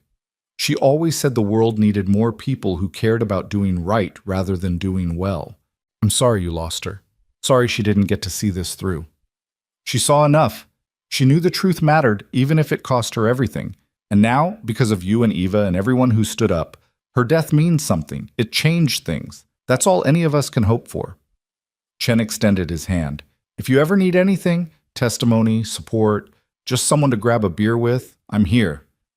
You're family now, Noah. You and June both. Noah shook his hand firmly. Same goes for you. And Chen, your sister would be proud of the foundation, of what you built, of how you honored her memory. That's clear to anyone who sees it. They parted ways in the parking lot, Eva giving June a hug and promising that tour soon. As Noah drove home with June chattering about the dinner and how nice Eva and Chen were, and could they maybe have chocolate cake more often, he felt something settle into place. Not an ending, but a beginning. A sense that what came next would be different, better, built on foundations of truth and justice, and people who gave a damn.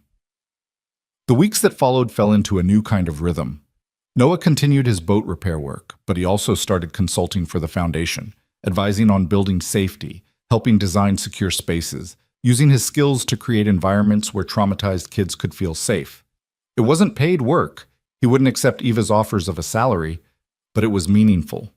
Important. June visited the foundation twice before it officially opened, wide-eyed at the memorial wall and the bright, cheerful spaces Eva and Chen had created. She'd asked if she could add a drawing to the children's library, and Eva had framed it immediately, a crayon picture of the sun rising over the ocean, with hope written carefully across the bottom. The foundation's opening was covered by local news, but not the national media circus Eva had feared. Most of the country had moved on to newer scandals, newer tragedies. But the people who needed the foundation knew it was there. Survivors from Marlowe's facilities, other kids who'd been hurt by systems that should have protected them, whistleblowers who needed legal support and safe places to tell their stories. Within the first month, the foundation had helped 11 children find new placements, provided legal representation for 3 whistleblowers, and started funding 2 separate investigations into pharmaceutical companies with questionable trial practices. Small victories. But victories nonetheless. Noah watched it all from his intentional distance, proud of what Eva and Chen had built, grateful to have played a part, content to let others carry the torch publicly while he worked quietly in the background. Then, 3 months after the foundation opened, Eva called with an unusual request. "There's someone I'd like you to meet," she said. "One of the survivors from Horizon House, the facility here in Oregon. Her name is Madison. She's 17 now, been through hell and back, but she's strong. Fighter. She wants to learn a trade, something with her hands. I told her about your workshop, about how you teach carpentry to teens. She asked if she could meet you." Noah hesitated, not because he didn't want to help, but because he worried about what seeing him might mean to this girl. He was a reminder of everything she'd been through, a connection to trauma she was trying to heal from. "Are you sure that's a good idea?" Noah asked. "I'm not exactly neutral. I was part of taking down the people who hurt her.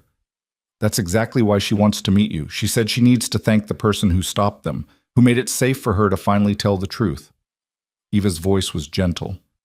"Noah, you don't have to. If it's too much, if you'd rather stay separate from this, I understand. But I think it would help her, and maybe it would help you too." Noah thought about June, about the lessons he was teaching her about standing up and speaking out and being brave. How could he refuse to meet someone whose life he'd helped save?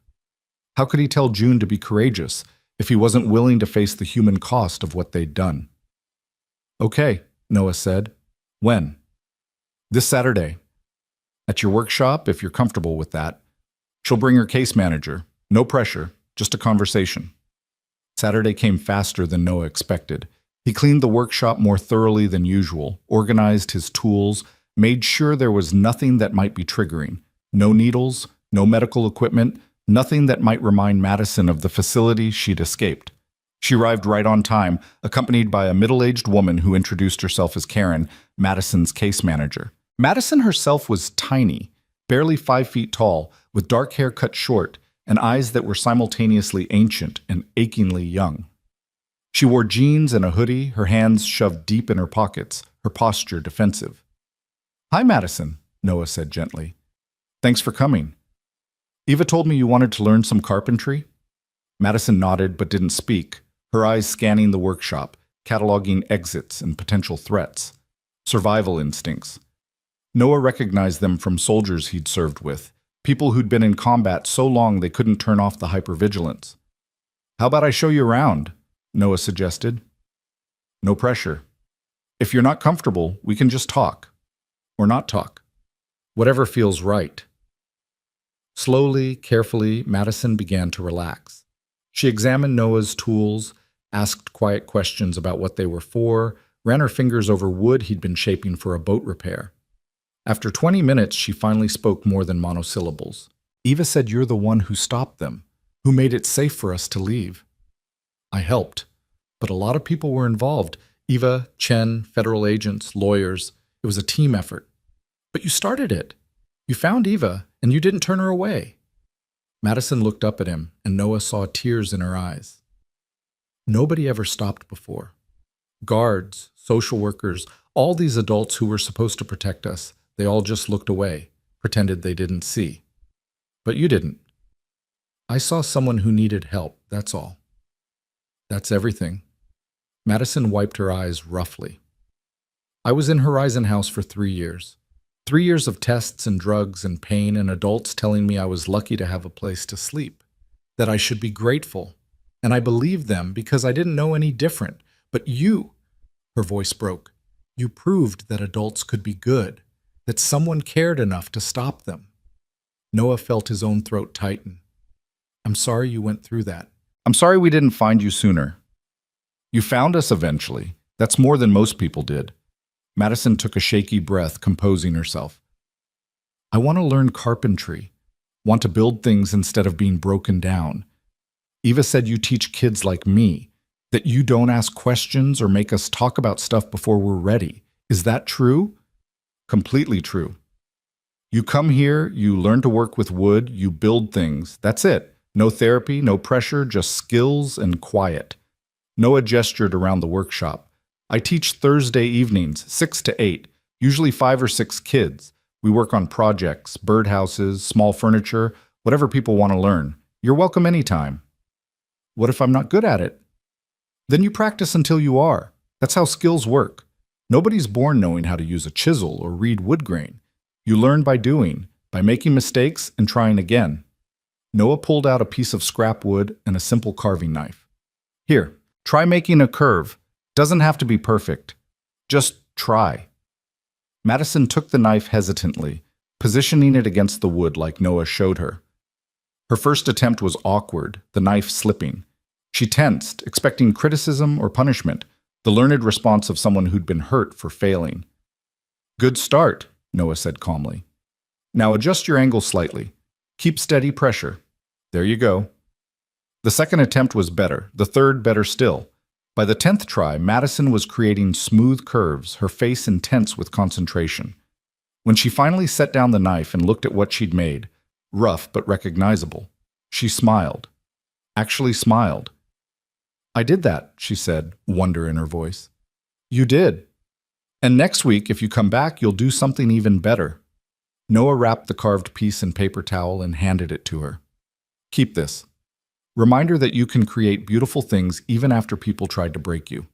Madison clutched the carved wood like it was precious. I'll be here Thursday, 6 o'clock. I'll be waiting.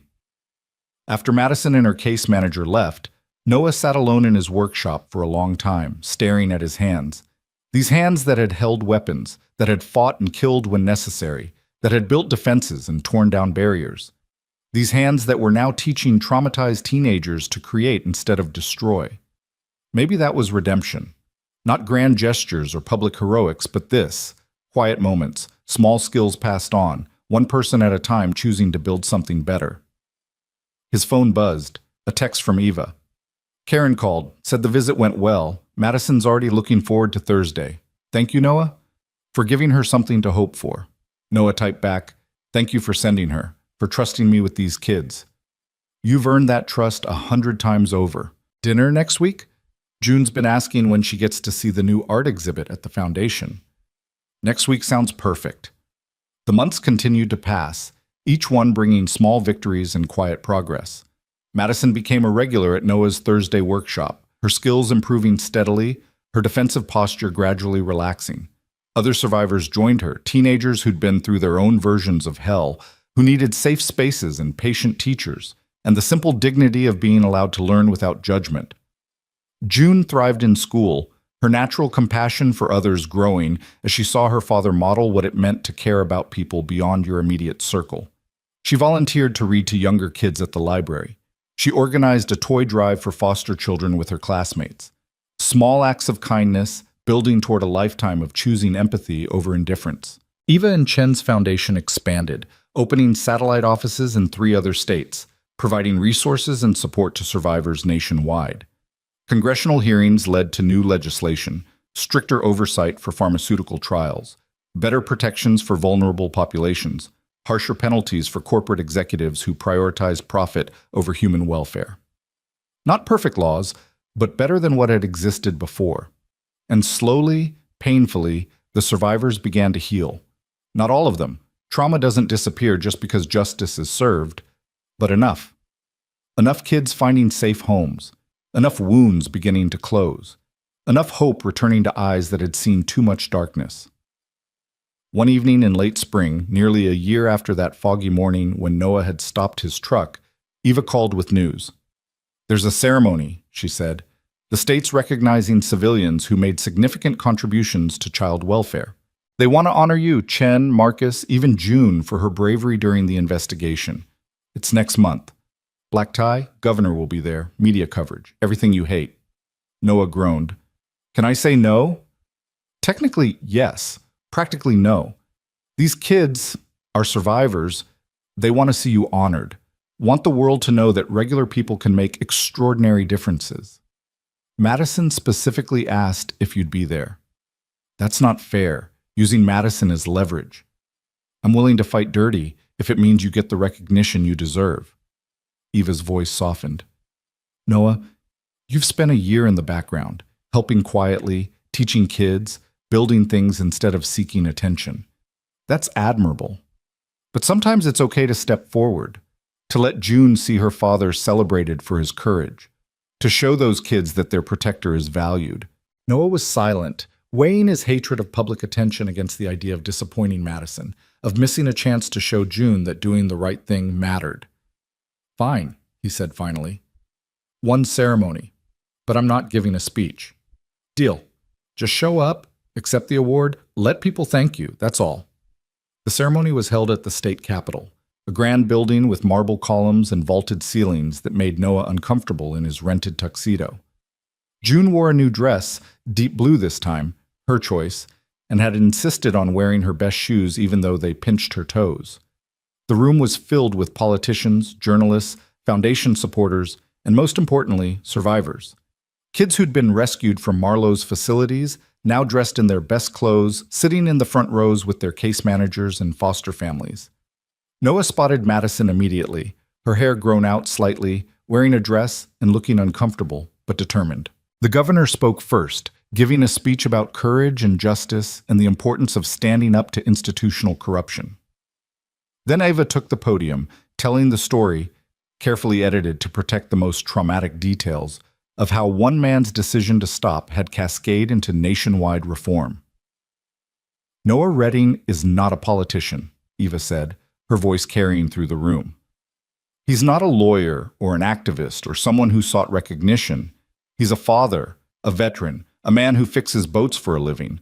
But when he saw someone in need, when he learned that children were being hurt, he made a choice. He chose courage over comfort, truth over silence, justice over personal safety. And because of that choice, 43 children are free. Because of that choice, a corrupt corporation was dismantled. Because of that choice, laws were changed and systems were reformed and countless future children were protected. That's the power of one person deciding to care. Noah accepted the award, a heavy glass plaque engraved with words about service and bravery, and managed a brief thank you that mentioned Eva, Chen, Marcus, the FBI agents, the survivors themselves. He kept it short, kept it focused on others, and was grateful when he could step away from the podium and let someone else take over. But then Madison approached, accompanied by 6 other teenagers. They'd clearly planned this, had probably practiced. They stood in a line facing Noah, and Madison spoke for all of them. "We wanted to thank you," she said, her voice steady despite her nervousness. "Not just for stopping the bad people, but for seeing us, for believing we mattered, for caring enough to fight when no one else would." She pulled out a wooden box, clearly handmade, with careful joints and smooth finish. "We made this in carpentry class, all of us together, using skills you taught us." Inside, she opened the box to reveal a folded piece of paper. Letters, from every survivor you helped save, telling you what your actions meant to us, what hope looks like when someone finally stands up. Noah took the box with shaking hands, unable to speak past the lump in his throat. June pressed against his side, looking up at the teenagers with wide, understanding eyes. "You're all so brave," June said quietly. "My daddy says being brave means acting even when you're scared. You're all really good at that." Madison smiled at her. "So are you. Eva told us how you stayed calm when things were scary, how you trusted your dad to make things right. That's brave too." "Will you all be okay?" June asked with the blunt honesty of children, "now that the bad people are gone?" "We're working on it," one of the other teenagers said. "Some days are harder than others, but we're trying. And having people like your dad and Eva and Chen, people who keep showing up, keep caring, that makes it easier." They talked for a few more minutes, These teenagers who'd survived horrors sharing space with a 6-year-old girl who'd survived her own smaller trauma, finding common ground in the language of healing and hope and refusing to let darkness win. Later, after the ceremony ended and they'd said their goodbyes, Noah drove June home through streets illuminated by the soft glow of spring twilight. She was quiet, processing everything she'd seen and heard. "Daddy," she finally said, "when I grow up, I want to be like you and Eva. I want to help people who need it." "You already do, sweetheart. Every time you stand up for Tommy at school, every time you share your lunch with someone who forgot theirs, every time you choose kindness over cruelty. That's helping. But I want to do big things, important things. The big things are made up of thousands of small things. You don't wake up one day and suddenly save the world. You practice every day in little ways until helping becomes who you are instead of what you do." Noah glanced at her in the rearview mirror. "You're already on that path, June. I'm proud of you." "I'm proud of you too, even if ceremonies are boring." Noah laughed. "They really are, aren't they?" When they got home, Noah opened the wooden box Madison and the others had made. Inside were 43 letters, each one handwritten, each one telling a story of pain and survival and gratitude. He read them one by one, tears streaming down his face, June curled up beside him on the couch, even though it was past her bedtime. These were the people he'd fought for. These voices, these lives, these children who'd been treated as expendable and were now reclaiming their humanity one word at a time. It was worth it, all of it, every moment of fear, every risk, every sacrifice. It was worth it. The next morning, Noah woke to find June in his workshop, trying to recreate the carved wood piece he'd shown Madison how to make. She was concentrating fiercely, her tongue poking out the corner of her mouth the way it always did when she was focused. "Want some help?" Noah offered. "Yes, please. I want to make something for Eva, to say thank you for dinner and the foundation tour, and being nice." They worked together in comfortable silence, Noah guiding June's hands, teaching her to read the grain, to apply steady pressure, to be patient with the process. An hour later, June had created a small wooden heart, rough and imperfect, but unmistakably made with love. "It's beautiful," Noah said honestly. "Eva's going to treasure it." "Really?" "Really. Because it's not about being perfect. It's about caring enough to try." That evening, they drove to the foundation headquarters where Eva was working late. She greeted them with surprise and delight, and when June presented her wooden heart with a solemn, "Thank you for being brave and helping kids," Eva broke down completely. "This is the most beautiful gift I've ever received," Eva said, holding the heart carefully. "I'm going to put it on my desk where I can see it every day. Reminder that all of this, the foundation, the work, the healing, it's all worth it." They ended up staying for dinner, takeout Chinese food eaten in Eva's office, while June drew pictures and the adults talked about plans for expanding the foundation's reach, about new legislation working its way through Congress, about survivors thriving in their new lives. As the sun set and painted the office in shades of gold, Noah looked around at this makeshift family they'd built. Eva, who'd been hunted and terrified and was now strong and purposeful. June, who'd been scared but brave and was now learning to channel that courage into helping others. And himself, a man who'd spent years trying to outrun his past and had finally found redemption in standing up for people who needed him. This was what they'd fought for. Not the awards, or the recognition, or the headlines. This, quiet evenings, Chinese food, a child's laughter, survivors healing, good people working together to make the world incrementally better. Eva caught him watching and smiled. "What are you thinking?" "That I'm grateful. For that foggy morning. For the choice to stop. For everything that came after." Noah's voice was quiet but certain. "I spent a lot of years feeling like I'd wasted my life following orders that didn't matter. But this, all of this matters. This is what I was supposed to be doing all along." "We all were," Eva agreed. "Sometimes it takes tragedy to show us our purpose, to reveal what we're capable of when we stop playing it safe." "Are you scared?" June asked suddenly.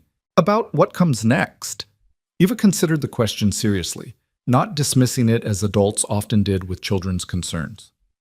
"Sometimes, change is always scary, But I'm not scared like I used to be.